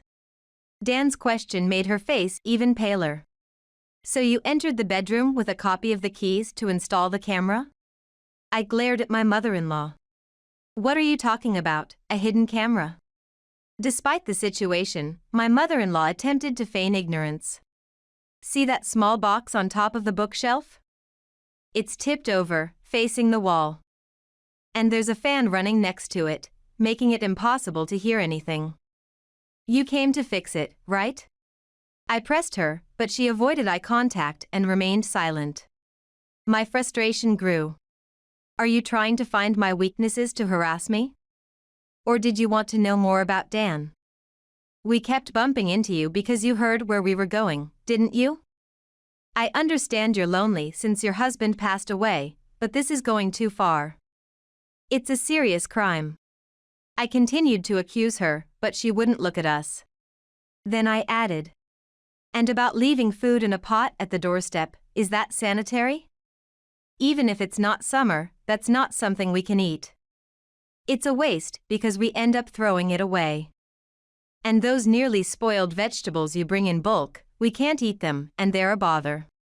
Dan also spoke up. "I know you're my mom and all, but it's really unsettling when you just appear at our home or wait for us somewhere without taking our lives into account. It feels kind of creepy." Those words made my mother-in-law finally look at us. Being called creepy by her beloved son Dan seemed to deeply hurt her. Suddenly, she started sobbing softly. "But ever since my husband passed away, I've had less contact with Dan. Whenever he does contact me, it's to tell me not to bring things over or not to come over uninvited. Why does he care so much about Dad and not about me? I wanted him to visit me, but since he didn't, I felt I had to go to him. I thought if I brought things you needed, you would be grateful, but lately you don't even say thank you." Her sobbing intensified into crying. I was confused, not sure if her desire to see Dan or to be thanked was what led to installing a hidden camera, but her self-centered actions had become too distorted to follow. Certainly, Dan did care more about his dad than his mom, but I knew there were good reasons for that, which she must have forgotten. Her attempt to gain sympathy through tears infuriated me. Of course he'd care more about a dad who worked and managed the household and child-rearing over a mom who squandered his salary on frivolities. Actually, my mother-in-law has always been a big social butterfly, often out and about since Dan was little. Even so, his dad opted not to end things with her to keep Dan from missing his mom while growing up. Dan has always clearly expressed his gratitude for his dad, who virtually single-handedly raised him. Whether his dad knew about it or not, Dan mentioned that his mom also had affairs. As she got older, and after his dad passed away, with less money to freely spend and only a small pension to live on, the men who used to dote on her no longer paid her any attention. That's when she began clinging to Dan, it seems. I agreed strongly with Dan's words. You're right, Liz. That's why it's really tough when she expects gratitude from me. Honestly, I had thought about moving out when Dad died. But Liz, you said since Mom is getting old and you were worried about her, we didn't necessarily have to move. So, shouldn't she be the one thanking us? Then, my mother-in-law sobbed again, repeating how lonely she felt. Hearing this, I couldn't help but say, dumbfounded and with a stern face. So you think it's okay to illegally enter and plant hidden cameras because you felt lonely?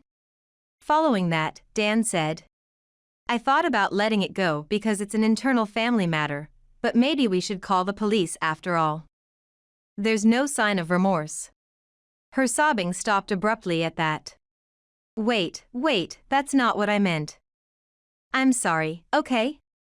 Please don't make a big deal out of it by calling the police. Her frantic reaction almost made me laugh. What did you intend then? Making a copy of the keys, installing a hidden camera, normal people don't think like that. It's downright creepy. Please, never involve yourself with us again. Dan then added. If you don't want the police called, then stay away from us for good. And he drove her out. Afterward, we discussed and decided to move. Of course, we haven't told her the destination or even that we are moving. There had been talks about Dan's promotion and transfer to another state, and we were hesitating, but this incident made us accept it. My mother-in-law continued to try to apologize, but it was merely superficial, and her lack of genuine remorse led us to declare a severance of ties. We even got a lawyer involved to formalize the documents. We heard through the grapevine that she was devastated by our sudden move, but it was her own doing. We are not here to fill the void in her loneliness. Dan's new job was near where our son lived, so we could spend more time together as a family of 3. Our son is already a grown man, and I could never understand my mother-in-law's obsessive feelings toward Dan. Recently, our son mentioned he has someone he wants us to meet, and I am looking forward to it. Using my mother-in-law as a lesson, I want to build a solid bond with my future daughter-in-law. I'll keep an eye on her without being too pushy. It's all about keeping the right amount of distance as grown-ups. What is this? This is my seat. Ever since we were kids, my brother and I have been super close. But at his wedding, I ended up sitting at a tiny table all by myself, away from the rest of the family. Even the quality of the meal was notably downgraded. This must be the work of my brother's wife, who has belittled me behind my doctor brother's back. It was easy to imagine her doing this as she approached in her wedding dress, laughing through her nose and saying, "One seat is just right for someone who didn't go to high school like you, huh?" What? Despite my stunned brother, his wife continued with a half smile. To begin with, having someone like you in the family is embarrassing. You should be grateful that I even prepared a seat. I had reached my limit of patience. I absolutely had to say something. Just as I was about to stand up and speak, someone called out to me. "Oh. Could you be?" Following this, the foolish sister-in-law would plummet straight into hell. My name is Emma Foster. I'm a 29-year-old nurse with no boyfriend. Recently, I've taken up the popular hobbies of mountaineering and solo camping. On my days off, I often go mountain climbing alone. Although I now lead a peaceful life, I have a painful past. My family consisted of my dad, a doctor running a small clinic in the countryside, my mom, a nurse working at the same clinic, and my older brother, John. We had a peaceful life until my parents met with a tragic accident when I was in elementary school and died. Afterward, my brother and I were taken in by paternal relatives, who treated us coldly. It was as if they had taken us in only for our parents' inheritance. And my brother and I were always treated like nuisances. Unlike me, my brother John was patient and kind, and he was intellectually gifted. Emma. I will become a doctor like Dad. Then I'll become a nurse like Mom. As elementary and middle school siblings, we made such promises to support each other. When I was in my second year of middle school, and my brother was in his final year of high school, he wanted to go to medical school. However, our relatives flatly refused, saying, "We don't have the money for that." Despite my brother's desperate pleas, they were reluctant because we still have to send Emma to high school. That's when I said, I won't go to high school. I'll work as soon as I graduate from middle school. Please use the money for my brother instead. Both my brother and our relatives were shocked by this. Especially my brother, who even said he would give up on medical school rather than make me suffer. However, my determination was firm, and I eventually convinced them to pay for his tuition. Emma. I'm truly sorry. I don't know how to apologize. To my apologetic brother, I brightly said, "It's okay. Apparently, I can still aim to be a nurse even if I'm a middle school graduate. Brother, please become a great doctor. I'm rooting for you."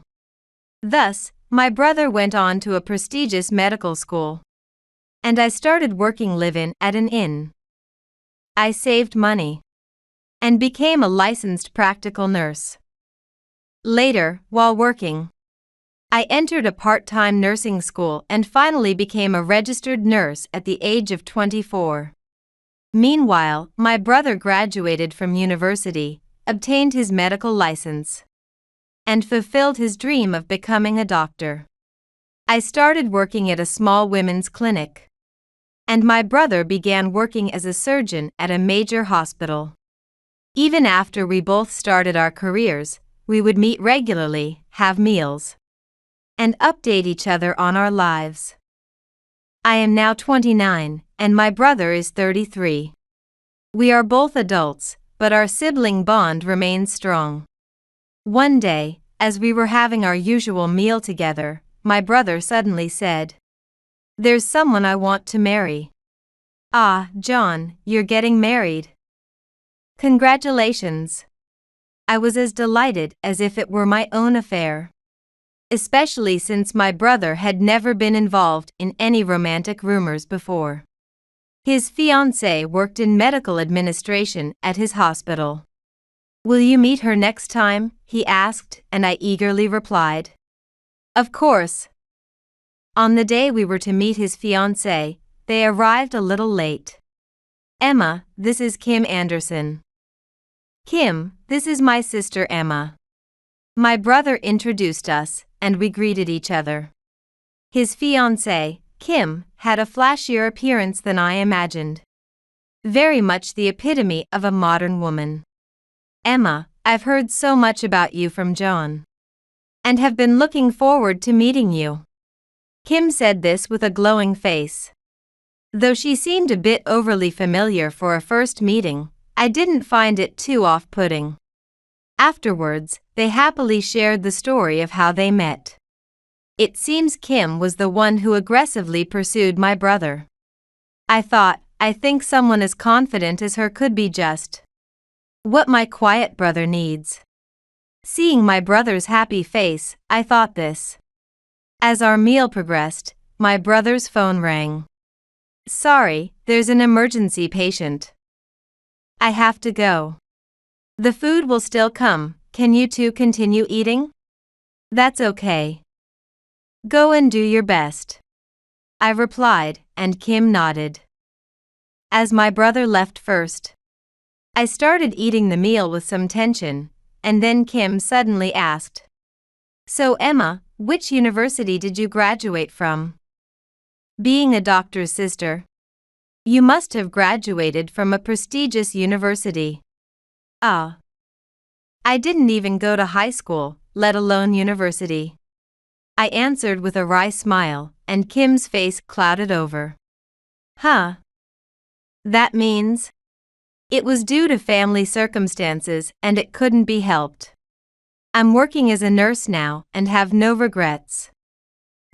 So, basically you're just a dropout who didn't go to high school? What? I was taken aback and glanced up. The nice smile she wore around my brother had vanished, and she now looked super judgmental.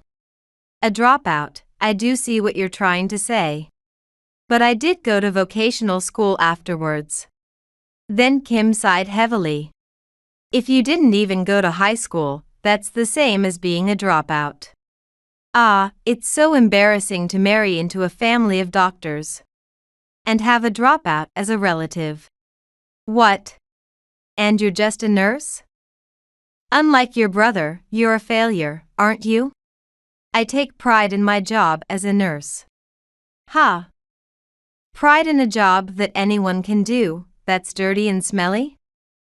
Don't make me laugh. Kim had fully revealed her true colors. I responded, confused. Do you really dislike me that much? Huh?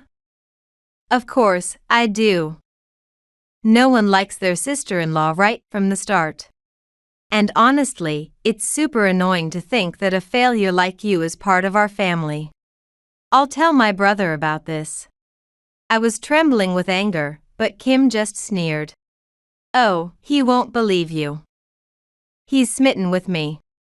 Plus, you have the nerve to ruin your brother's happiness. I was at a loss for words. Indeed, my brother had looked happier than I had ever seen before. I couldn't disturb the happiness he had finally found through so much struggle. Kim smiled triumphantly as I remained silent. Just stay out of our way, little sister. By then, left alone, all I could do was silently bite my lip. From then on, whenever I had a meal with my brother, Kim was always there. She behaved sweetly in front of my brother and seemed friendly towards me. However, as soon as he was gone, she would immediately start harassing me. Hey dropout, how much was your salary last month? Stop mooching off your brother just because you're broke. What's it like being a dropout? You missed out on a proper high school experience, right? I couldn't stand such a lonely life. Kim would casually throw these comments at me in front of my brother. I had to pretend to have a good relationship with her. But in reality, it was quite exhausting. Feeling frustrated about Kim, I spontaneously decided one weekend. I thought, that's right, I haven't gone hiking for a while. Maybe it will refresh me. So, I decided to go hiking in the mountains the next day. Wanting to be alone with my thoughts, I chose a lesser-known mountain with relatively few hikers and started climbing early in the morning. As I walked silently through the mountain, my mind cleared. Breathing in the fresh mountain air, touching the plants, and hearing the birds sing, my spirit was cleansed. About halfway up the mountain, I suddenly heard a groaning sound from somewhere. However, looking around, there was no one in sight. Thinking the worst, I peered down into the ravine below the slope and, to my shock, there was a person lying there. It seemed they had tried to descend into the ravine and slipped. I quickly tied a lifeline to myself and climbed down to the ravine. The person who had fallen was an elderly man. "Are you okay? Are you hurt anywhere?" He was barely conscious, but he told me that he had been lying there since the previous afternoon. He had broken his hip and leg, lost his smartphone during the fall, and was unable to get up. I immediately called the emergency services and, utilizing my nursing skills, began first aid. I moved him, warmed his chilled body soaked in the ravine, and addressed his fractures. As I desperately encouraged him, the rescue helicopter arrived. After seeing off the helicopter, I quickly descended the mountain. I had wanted to leisurely drink coffee at the summit, but I had lost too much time, so it couldn't be helped. Still, my heart was strangely filled with a sense of fulfillment. I had managed to save a person. This fact strengthened my heart. I thought, I really do love being a nurse. No matter what Kim says, I won't care anymore. From then on, even when Kim made snide remarks, I could let them slide. I even had the leeway to do something during her spiteful comments. 3 months later, the day of John and Kim's wedding finally came around. As expected of a doctor's wedding, the venue was bustling with hospital staff and was a lavish setting. After the chapel ceremony, we moved to the banquet hall. The guests invited on my brother's side included me and a few relatives, starting with our maternal aunt, who had cared for us since we were young. I had assumed I would be sitting with my aunt and the others, but my name tag was not on their table. After searching thoroughly, I found a small table set aside in a corner of the venue. That was my seat. This meant I was supposed to sit alone. Clearly, this must have been Kim's doing. My confused aunt suggested I come to sit at their table, but I declined and sat down at the single seat with a sigh. Eventually, the meal was served, but even that was of a lower grade than what the other guests received. All this effort. Yet, I stayed seated there. The reception proceeded smoothly, and then it was time for the candlelight service, where the bride and groom went around to chat with each table. It seemed that only then did my brother notice I was sitting alone. "Emma, what's this? Why are you sitting alone?" "Congratulations on your wedding day, John." "I don't know why I have this seat either," I answered calmly, and John turned to Kim. "Kim, I asked you to handle the seating, right? I told you to seat Emma with Aunt and the others." "Really? Did I?" Kim put on a fake show, prompting John to quickly respond. "Let's move her to my aunt's table now." "Emma, I'm really sorry." Before I could speak, Kim, in her wedding dress, snorted and said, "Isn't it fine? One seat is just right for someone who didn't go to high school like you, huh?" "What?" John was stunned, but his wife continued with a smirk. "Having someone like her in the family is embarrassing, after all. You should be grateful I even prepared a seat." Kim finally revealed her true colors in front of my brother. I couldn't believe she would say such things during the wedding reception. I had reached my limit of patience. I absolutely had to say something. Just as I was about to stand up and speak, someone called out to me. "Excuse me, could you be?" I looked at the person and immediately recognized him. It was the elderly man I had saved during the mountain climb. I'm truly grateful for that time. I regretted not being able to thank you properly since I didn't even know your name. "What?" As Kim looked on in surprise, the elderly man deeply appreciated me. Then, John interjected in a hurry. "Sir, you know my sister." "Sir? He's the director of the hospital?" I exclaimed, while John and Kim looked bewildered. After the director explained the situation, he told my brother. To think that the person who saved my life was Mr. Foster's sister. What a coincidence this is. Then, the director glanced at my seat.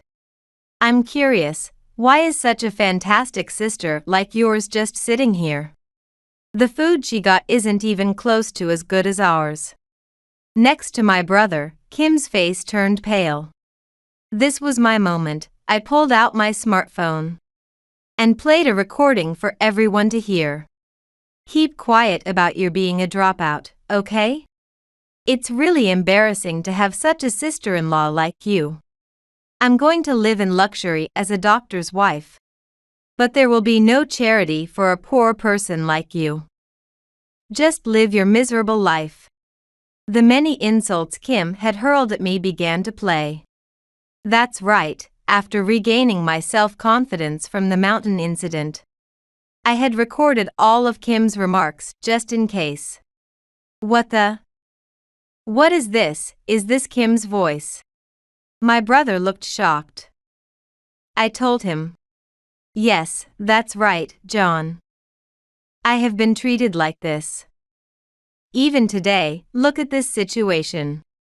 As I responded, my brother looked down and started to tremble. Kim clung to him. John, wait. That's not how it is. This whole thing is her scheme. Be quiet. Kim, I'm going to divorce you. What? Divorce. Of course. Who could forgive what has been done to their only sister? John looked furious. At the mention of divorce, Kim started to panic, saying, Wait, what? What did you just say? Then, the director intervened. Actually, I've been investigating why the new medical administrative assistants keep quitting. Kim Anderson, it turns out you've been harassing these young women, as recent investigations have shown. Sir?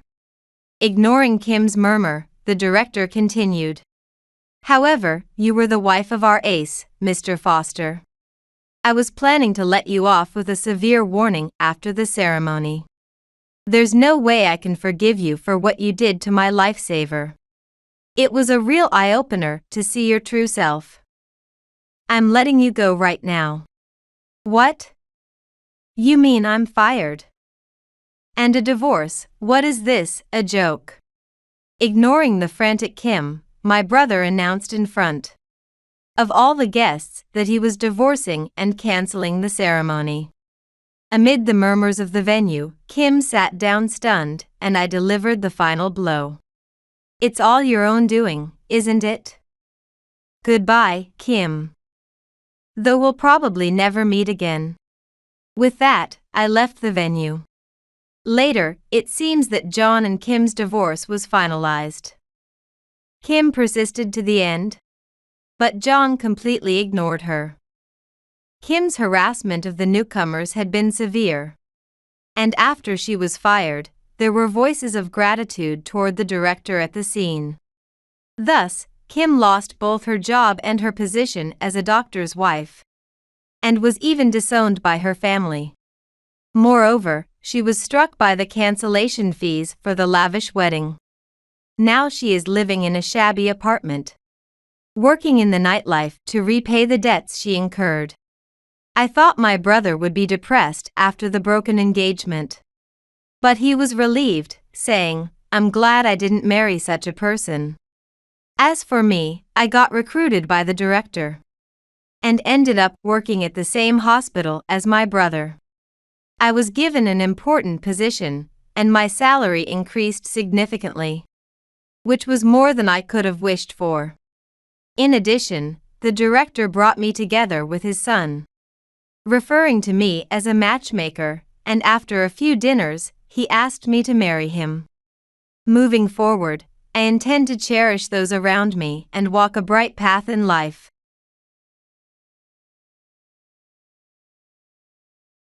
I was an unwanted child. My mother considered my pregnancy a nuisance. and tried to have an abortion. However, my sister wanted a little sister, so I was spared. My name is Kelly Holmes, and my sister's name is Claire. For my mother, who adored Claire, I was nothing more than a toy for my sister. I was cursed with this thought since childhood. You weren't needed at all. I only had you because frail Claire wanted a sister. My mother would say this, laughing, even to her own daughter. As my mother said, Claire was physically weak. She suffered from asthma attacks since she was young. My father ignored my existence. Only Claire truly cared about me. When it was just the two of us, Claire always apologized. You are my sister, not a toy. Claire was a kind person. She would tell off our mother for her insensitive remarks towards me. But my mother never listened to Claire. Mother's only daughter is the lovely Claire. Despite being frail, Claire was bright and made me realize that our mother didn't truly love her. She was merely a pet to be doted on. I'm just a toy to Mom. It feels awful. We were both born to terrible parents. I had planned to leave home and work after graduating from middle school. However, my mother was against it, saying it was for the sake of appearances and for Claire. So, I took entrance exams and went to high school. Even as a high school student, Claire still got all of my mother's affection. When Claire said she wanted to go to a regular school instead of being rather than be homeschooled, my mother strongly opposed it. No. You can't leave my side. She claimed to be worried about her daughter, but she just didn't want to let go of her toy. Claire was bound by her until she fully recovered. Claire eventually resigned herself to it and told me, Kelly, don't end up like me. Both being ignored by our parents was abnormal, but Claire was pitiable. Therefore, I resolved to leave home after graduating high school. And I planned to take Claire with me. I was in my second year of high school. During the school's career planning survey, I stated my desire to work. The guidance counselor's expression darkened. Why not aim for college? I honestly explained my desire to work. The teacher was shocked to learn of the long mistreatment I had suffered from my mother and shed tears. I support you, but please don't overdo it. The teacher supported my career choice, but cautioned me to carefully consider Claire's situation. I had informed Claire that I was going to leave home and work. I invited her to leave with me. She truly wanted to leave. However, our mother discovered our conversation. Enraged that I was trying to take away her beloved daughter, she yelled at us. If you want to leave, disappear right now. Claire is my only daughter. You are no longer needed. The accumulated cruel words finally broke me. Before I knew it, I was shouting back at her. I'm leaving. You are not a parent. Claire was crying, but I left the house alone. I had packed my bags in advance, so it was easy. As I left, I passed by my father, but he averted his eyes. I had run away, but I had nowhere to go. As I walked, wiping my tears, thinking of going to a hostel since I had some money, someone called out to me. Is that Kelly Holmes? Are you all right? It was Brian Irving, a classmate from middle school. We had been close as we were in the same class for 3 years, and sometimes sat next to each other. Despite being top of our class, he hadn't gone on to high school, which was a mystery to me. Sensing my distress, he forced a smile. Long time no see. You look well. Realizing I was forcing myself, Brian looked concerned. I'm fine, but you clearly aren't. What's wrong?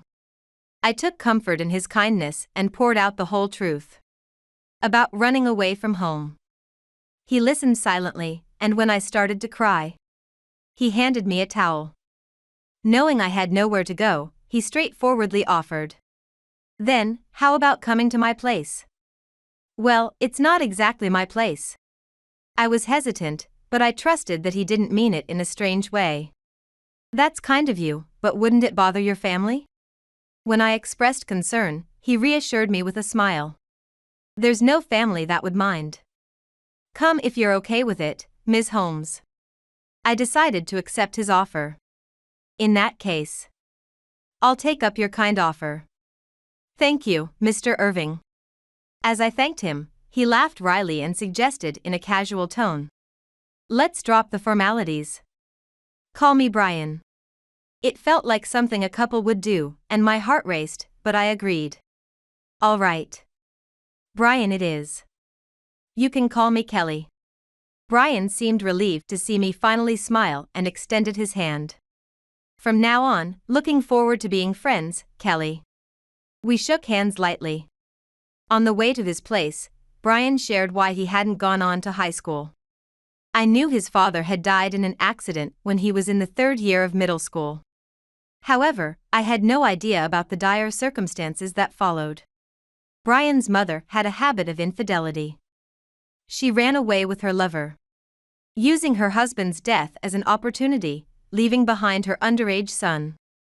Lost and without any relatives, Brian was at a loss until his paternal uncle came to his aid.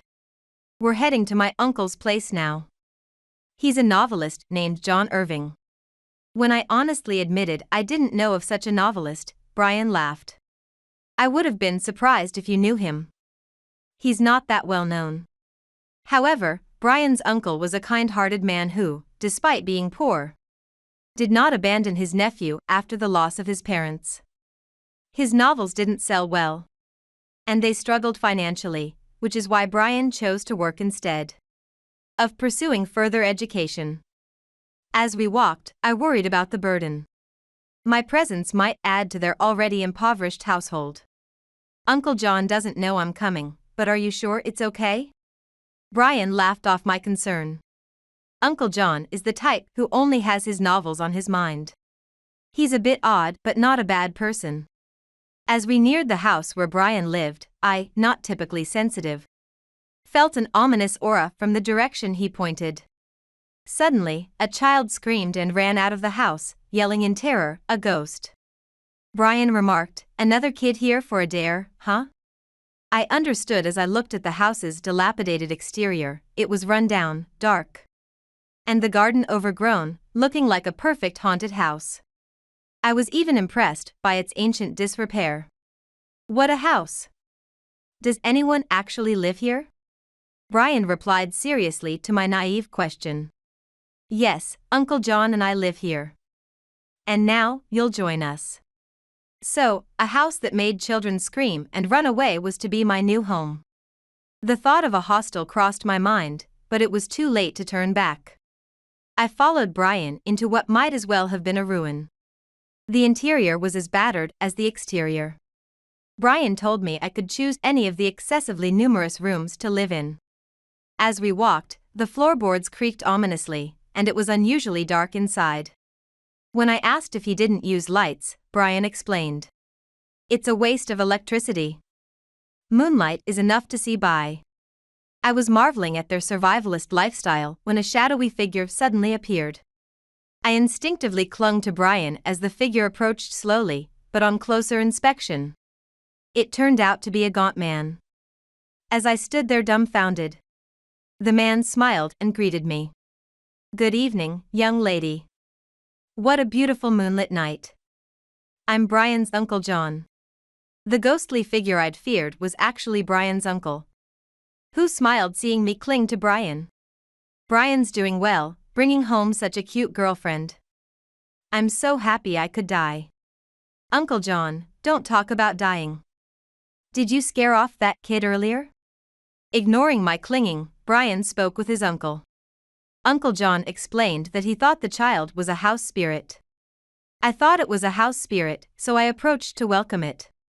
And it screamed and ran away. His appearance, thin and with wildly grown hair, must have frightened the child. Although the intruding child was at fault, they hadn't expected the house to be inhabited. As I finally detached from Brian, Uncle John chuckled. Brian's girlfriend, what's your name? It was then that I realized I hadn't introduced myself to the homeowner. I'm sorry for the late introduction. I'm Kelly Holmes. I've been through a lot. And from today, I'll be in your care starting today. As I greeted, Uncle John smiled kindly. "If you're Brian's girlfriend, you're very welcome." "Nice to meet you, Kelly." After saying that, he returned to his writing without waiting for us to correct that we weren't a couple. He was indeed eccentric but seemed kind-hearted. Knowing I was hungry, Brian prepared dinner. The meal was simple, but it was enjoyable to eat while conversing with someone. After dinner, Brian carried my belongings and blanket to the room I had chosen. I offered to pay rent since I was imposing, but he refused. "You're my guest here, there's no need. Just help clean around the house occasionally to show it's inhabited." After saying I could live freely, Brian left my room. Exhausted, I laid on the bed and fell asleep looking at the beautiful moon. From then on, I didn't go to school but relaxed in Uncle John's house. He was nocturnal, hardly appearing during the day. Brian worked during the day. I did cleaning and cooking as a form of rent. I tried making a lunchbox for Brian, but it was a failure and he laughed. Though he was smart and good at studies, he was also skilled in household chores. It turned out he was better at cooking. So I decided to focus on cleaning, though he said, "It's so run down that cleaning seems futile. Just clean the areas you use. Then I'll sweep outside." While sweeping in front of the house, I noticed an elderly woman with unsteady steps approaching. She looked ill, so I was concerned. Just as she reached me and I was about to speak, she collapsed. Panicking, I yelled, "Help! Ambulance! Are you okay?" Brian rushed out from the house, checked the elderly woman's heartbeats and pulse, and calmly assured, "Kelly, relax. She's just sleeping. Look at the dark circles under her eyes. She's clearly sleep-deprived." We carried her inside and laid her on a bed. The elderly woman, rather than just napping, was sound asleep. She slept deeply for several hours and then woke up energetically. Relieved she wasn't seriously ill, Brian served her tea and cookies when she awoke. The elderly woman ate the cookies energetically and thanked us. "Thank you so much. I really needed that sleep." When I asked if she was sleep-deprived because she was unwell, she innocently replied, "I stayed up all night playing games." Her answer surprised me, but Brian laughed. "Staying up all night playing games is bad for your health. Don't do it again." "But you know, I've been bored since my husband passed away. Playing and spending money on games is my current joy." Her passion for gaming and spending had left me speechless.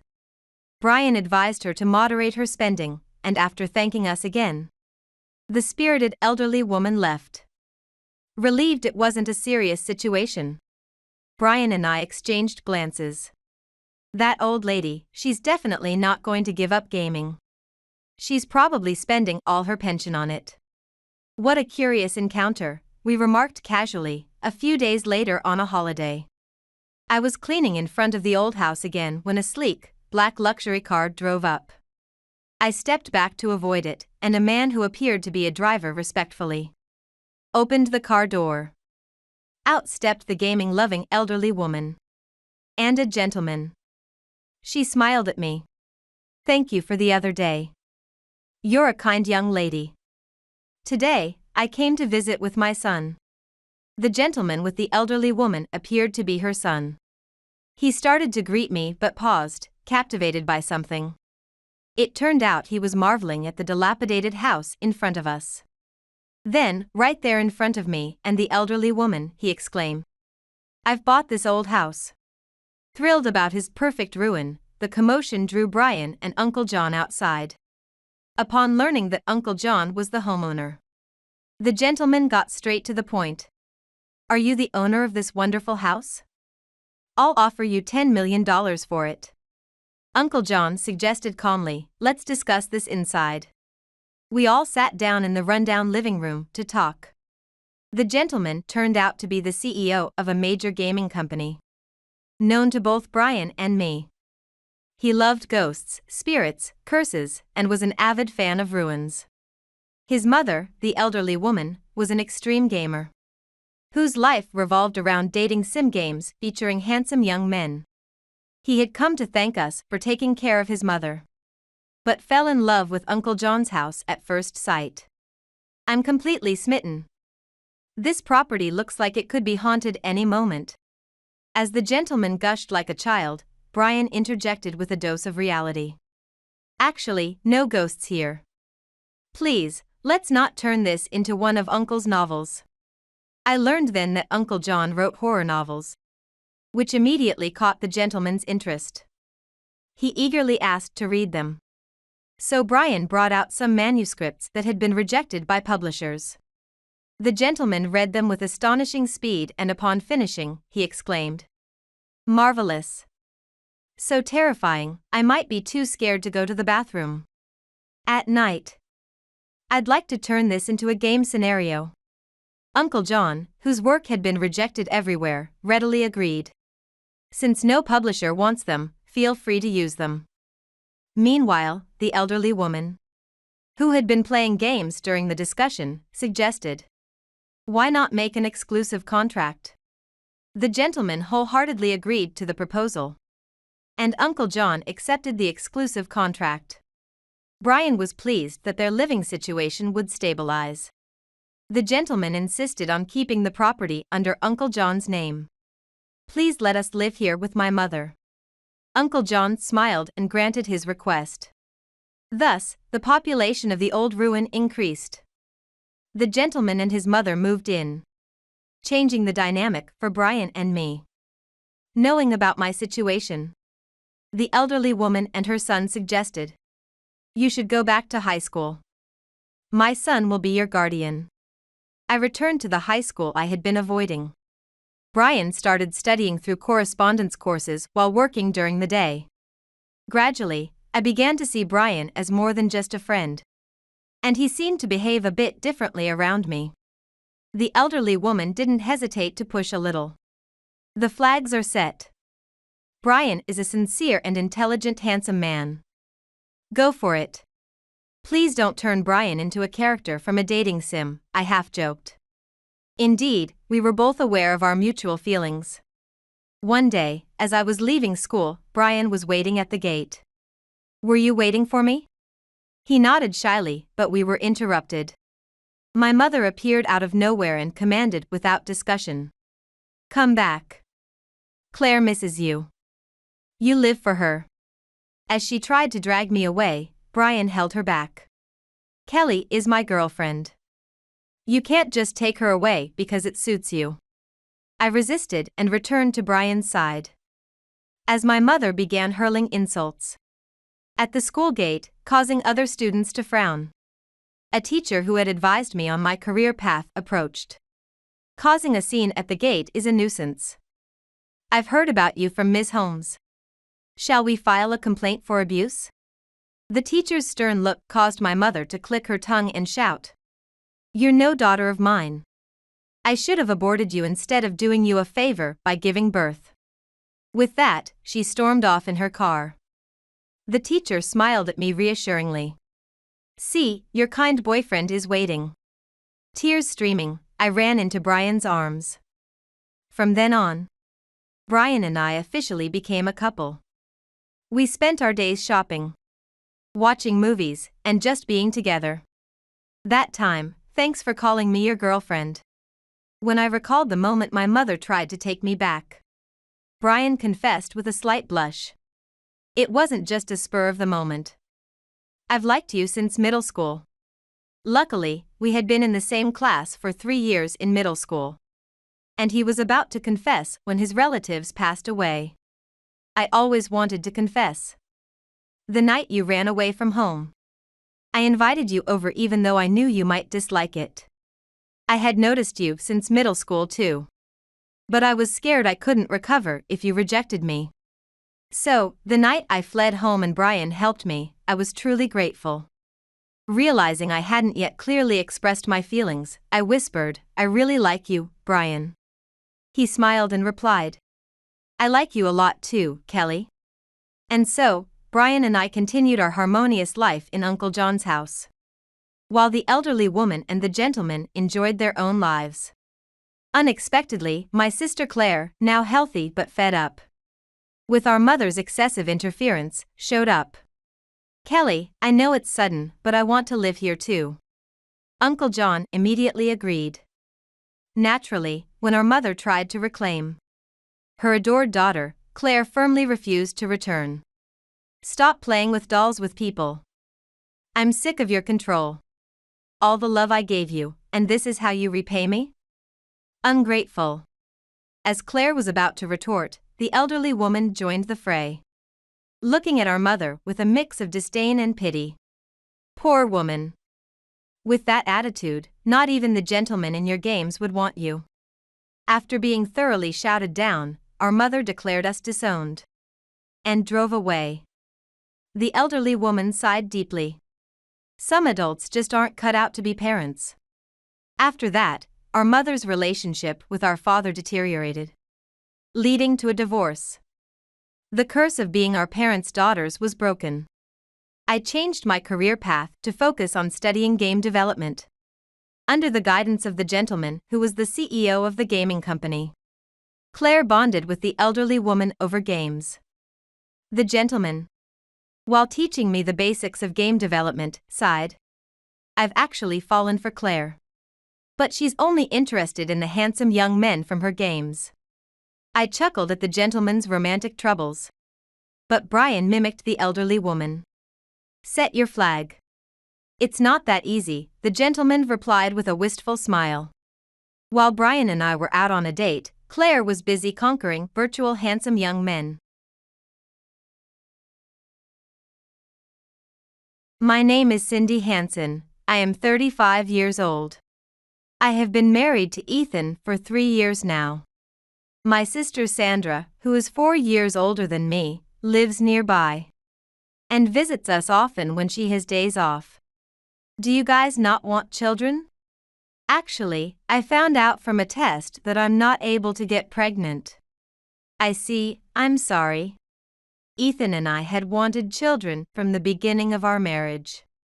However, even after 3 years of marriage, we were unable to conceive.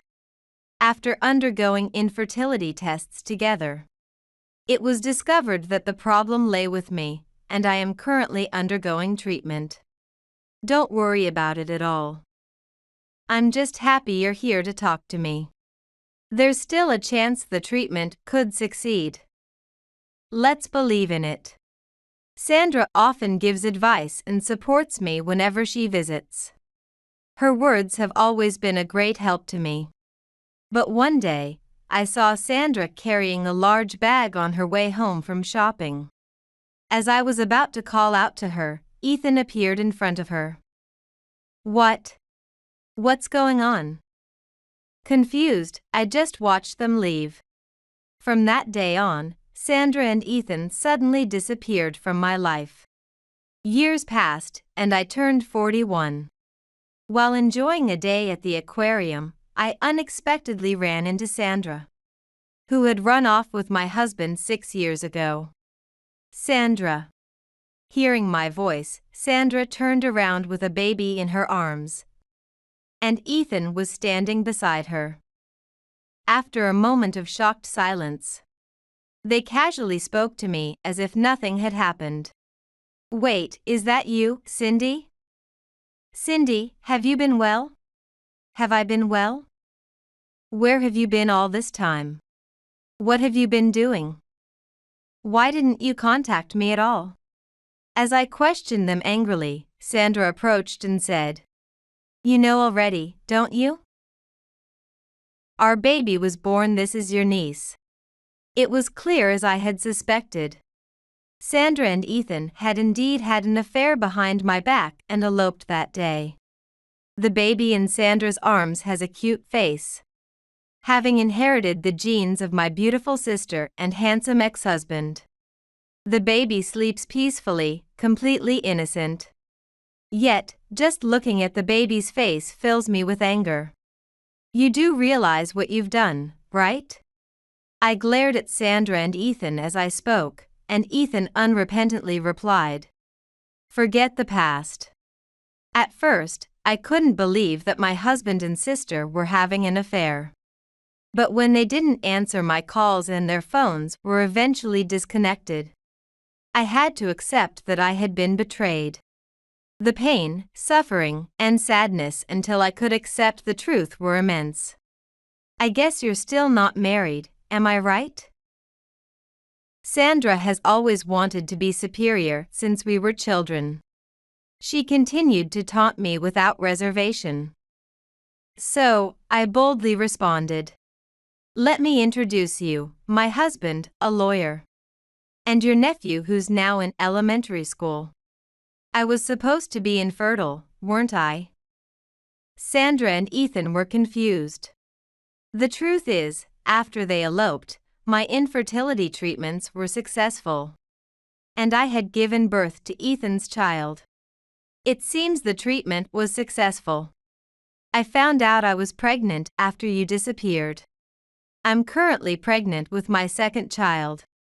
What? Then that child is mine. Huh? No way. Sandra and Ethan looked incredulous. I couldn't believe it either, but it's true.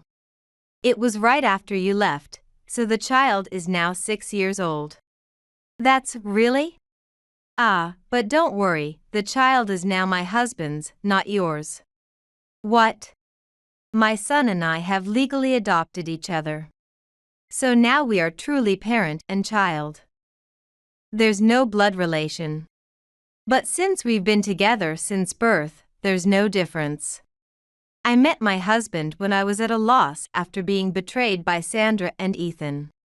I frequented a cafe that I liked, and my husband, who was also a regular there, started talking to me. When he found out he was a lawyer, I consulted him about my situation. Initially, I intended to claim damages at that time. But I prioritized the child after discovering the pregnancy. Our relationship naturally developed into dating and led to where we are today. I will be the child's father. That was what my husband proposed to me. I'm glad I trusted him when he said blood relation didn't matter. Wow, so you managed to have a child when you had no other choice. Because of your infertility. Anyway, it's true that you're infertile, Cindy. This time was just a fluke, and you might not be able to have children in the future. So take good care of them. It's good that someone is willing to take you, even you. Your husband really has unusual tastes. Sandra seemed unable to accept that the son was Ethan's child. And she disliked seeing my growing belly. My child is cuter than Cindy's, right? This child was born out of love between Ethan and me. That's why they look happier than Cindy's child. Plus, I'm not infertile, so I don't have to worry about whether I can have children. And we're discussing when to have the next one. Maybe your child in your belly was also a fluke. Sandra's pride was as high as ever, continuously hurling what could be considered insults at me. She has always been like this since we were children. Thinking she's superior because she's the eldest. If I ever outperformed her, she would taunt and belittle me. It hasn't changed even as adults. She has to be the best even though she's beautiful and smart but shallow. Sandra is still the same. I don't care about your taunts, just tell me what happened that day 6 years ago. What? What kind of way is that to talk? Why bring this up now? Now? I'm still not satisfied. You two disappeared without a trace and without reason. How would you feel if the roles were reversed? It's impossible to be satisfied without knowing the truth. Sandra began to explain. All right, I'll tell you. But you'll definitely regret hearing it. Ethan left you for me because you were infertile and couldn't have children. He said he wouldn't have married you if he had known about the infertility. Were you actually thinking those awful things? Looking at Ethan, he avoided eye contact and became evasive. Is what Sandra said true? Did you cheat on me because I was infertile? Ethan answered without looking at me. It's true. You were infertile and couldn't have children, so I got fed up and cheated on you. You should have talked to me before having an affair like that. Even if I had talked about it, you wouldn't have agreed, right? What do you mean? I told you many times that I wanted to stop the infertility treatments. But you always said you didn't want to give up on having children, so we continued. But Ethan, you said you wanted children with me, didn't you? Yes, I did, but even when we tried it, nothing happened. Then there was talk of collecting samples for tests and artificial insemination. It didn't feel like normal childmaking. I didn't feel the love. Indeed, Ethan initially liked children and was enthusiastic about fertility treatments. At first, we tried to conceive by timing ovulation and improving our diet and lifestyle. But when no signs of pregnancy showed, we proceeded with tests and then discussed artificial insemination. Physical intimacy faded as it became more about collecting samples. Though I accepted this as part of our effort to have children, there seemed to have been a disconnect in our feelings at some point. Remember, Sandra, you said Ethan didn't want to give up on the treatments and believed in their success, right? The chance of success was there, and he encouraged me to believe in it. But maybe that was. As I said this, looking at Sandra, she smirked. I realized I had been manipulated. Sandra, you lied to me. You finally realized. But it's too late. It was a delicate issue, and I couldn't ask Ethan directly, so I relied on you. But actually, Ethan had been suffering from the infertility treatments for a long time. Yet, you told me he felt the same. And kept me from giving up on the treatments, didn't you? Wait, what? Is that true? Yes. That way, Ethan would grow tired of the treatments. And your insistence on continuing would frustrate him. So you knew our true feelings and enjoyed watching our relationship slowly deteriorate and break? I wasn't enjoying it. But when I told Ethan he could have children with me, he thought it would free him from the pain and chose to go with me. Ultimately, it was Ethan's decision. That may be so, but I didn't hear about Sandra manipulating things behind the scenes. Ethan was disturbed by the truth. Essentially, our marriage broke down because Sandra lied to both of us. While it's true we couldn't directly communicate our feelings, I realized that both of us had faults. My feelings of betrayal were mixed with a sense of shame and sadness. But by any standard, what Sandra did, meddling with her sister's husband, was unacceptable and not something a normal person would do. Weren't you hesitant to go after your sister's husband? Not at all. I fell in love with him, so I thought it couldn't be helped.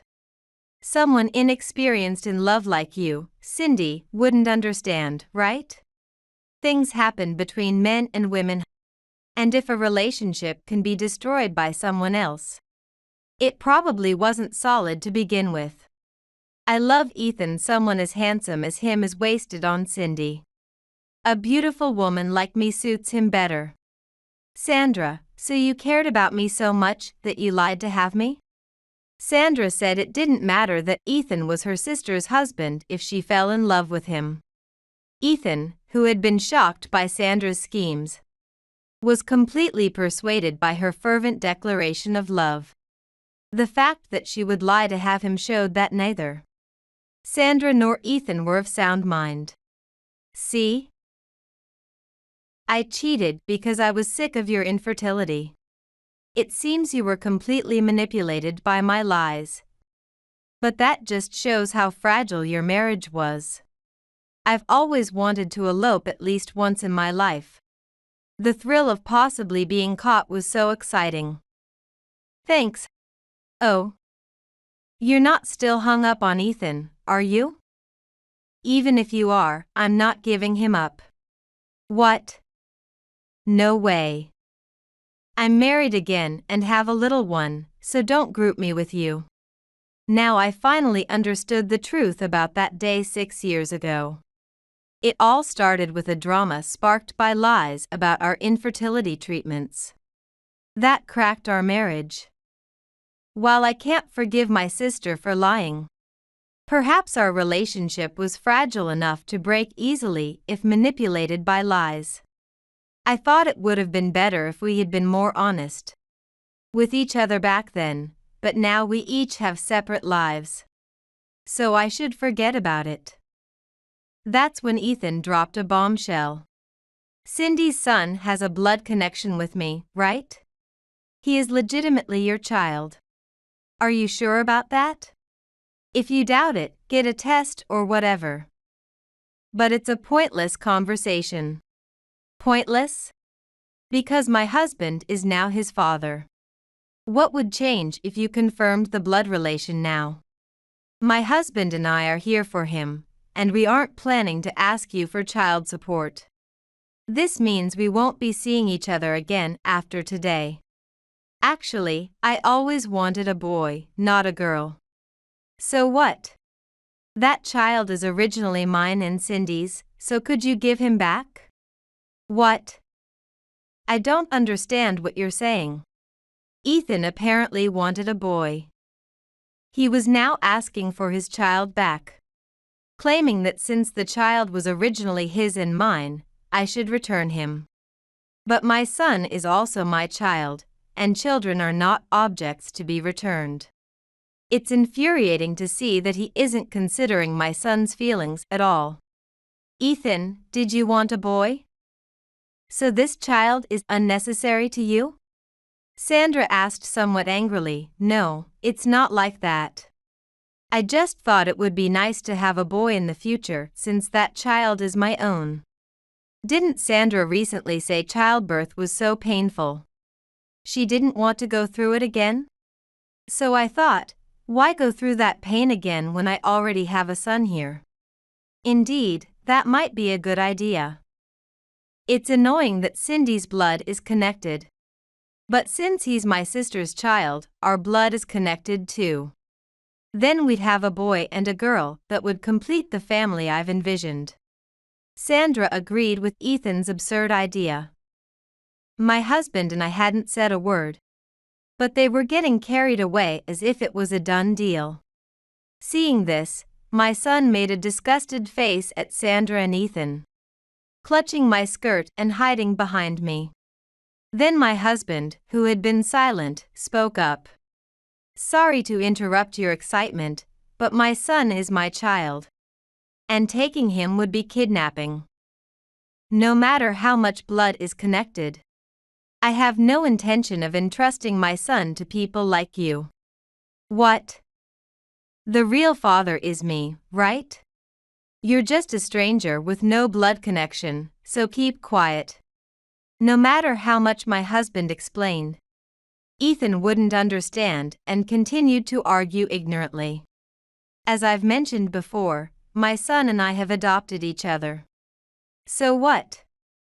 That doesn't change the fact that there's no blood connection. Indeed, adopting a child doesn't change whether or not there is a blood relation. However, when you and I divorced, our son was not registered in your family registry. Just because there is a blood relation, it doesn't mean there was a true parent-child relationship when my wife, unmarried at the time, gave birth and then remarried me. Therefore, to become the legal parent of the son who was in my wife's registry, I legally adopted him, and we became legally obligated parents. My son and I are not connected by blood. However, by adopting him, I have taken on the responsibility to raise him. In the family registry and by law, I am recognized as his parent. So, you are just someone who is related by blood. If you were to forcibly take our son now, it would be considered kidnapping because, legally and by registry, the parents are my wife and me. Do you have any questions about this? After my husband finished speaking, Ethan and Sandra were left speechless, unable to respond. I acknowledge the blood relation between you and our son. However, I have been the one by his side since he was born. Do you even know what expression he had when he was born? How much he weighed, or how he has grown up? There may be no blood relation between my son and me, but we have many memories of being together as a parent and child. Family bonds are built gradually over time. Ethan seemed utterly defeated, searching for words but finding none, thinking that just being blood-related would solve everything. Suddenly, our eyes met, and he blurted out, "You say we divorced, but I never handed in a divorce form. You didn't use any illegal means, did you?" Desperate to find a fault with us, Ethan suddenly brought up the matter of the divorce form. "Ah, about that. You were the one who wrote it and stored it in the drawer, weren't you?" "What? You always threatened divorce during our arguments, waving the pre-filled divorce form at me. So, I just finalized it and submitted it to the office." Ethan seemed to have forgotten about that and was taken aback. "Besides, you ran off with your sister and have been living separately for so long that generally, after 2 to 5 years, the marriage is considered to have failed. Either way, we could have divorced." Ethan was frustrated again, having been argued down. Suddenly, Sandra approached our son and said, "You're old enough to understand what adults are saying, right?" "Yes. That man is your real father, and this man is the fake father," Sandra said, pointing at Ethan and then at my husband. "What are you suddenly telling the child? Normally, children live with their real fathers. It's rare for someone to live with a fake father like you. Which one do you prefer? Living with the real father or the fake one? Also, your mother and I are real sisters. I'm the older and more beautiful one, don't you think? If you lived with your real father, you could have a beautiful mother like me. Don't you think that would make you very happy?" "Stop it. Don't say weird things to such a young child and try to make him decide." Sandra had filled our son's head with adult concerns, and he looked displeased at her, just like before. Watching him remain silent, I stroked his head and said, "You don't have to say anything." But then, he suddenly spoke, "Hey, old lady." Old lady? Being called aunt surprised Sandra, but from our son's perspective, a 45-year-old Sandra would indeed seem like an aunt. Technically, she is his aunt, so it's not incorrect. I almost burst out laughing at her reaction. "I'm your aunt, not an old lady. Thinking in terms of real or fake is outdated. I heard on TV recently that there are many types of families now. There are kids who can't live with their parents for various reasons. And some are abused even though they have parents. A friend of mine from the facility comes to school, and he loves the staff there because they're kind to him. Is that so?" "That's good." Sandra was stunned by our son's mature conversation. Growing up watching my husband, our son often imitated him. They say children take after their parents, and perhaps because my husband is calm, our son is also unusually composed for his age. So I think if that person is happy, that's good. Just because someone is the real father doesn't guarantee happiness. And being a fake father doesn't necessarily mean it's bad. I know we are not blood related, but my dad is very kind. He always plays with me on his days off, helps with homework, and even gives me piggyback rides. My mom makes the best hamburgers and spaghetti in the world. She organizes my backpack, folds the laundry, and prepares my clothes, all very kindly. I love my dad's big hands and my mom's smiling face. I'm happy to be the child of my mom and dad. Our son responded to Sandra's question with a smile, then looked at my husband and me. I love you too. I love you too. As my husband and I told him, he smiled happily. Watching our son's smile, both my husband and I felt cherished. I had been worried about how a child would feel. But children grow up influenced by their parents and their surroundings. Today's children access a lot of information through TV and smartphones. It's impressive to think that he formed his thoughts by watching something on TV. My husband stroked our son's head and addressed Sandra and Ethan. I don't appreciate the strange questions you suddenly asked our son. But do you understand what I've been saying?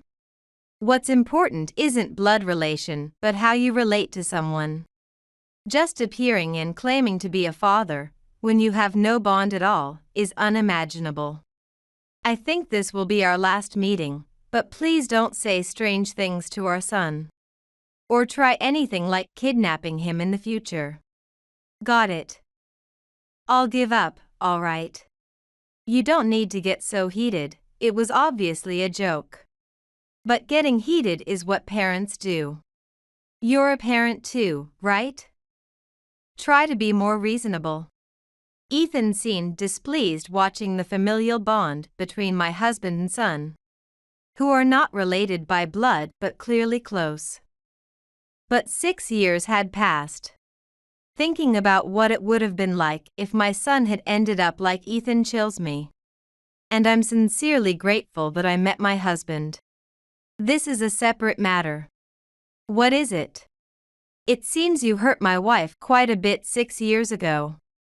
That was 6 years ago, why bring it up now? You had an affair with my wife's sister. While still married to my wife and eloped suddenly.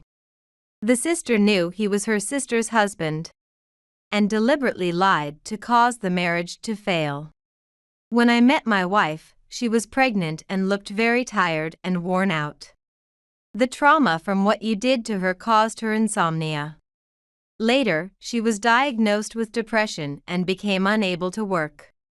If I hadn't met her, I don't know what would have happened to her. I cannot forgive you. And I think you should take full responsibility for what happened then. Responsibility? But it's been 6 years, so it's statute barred, isn't it?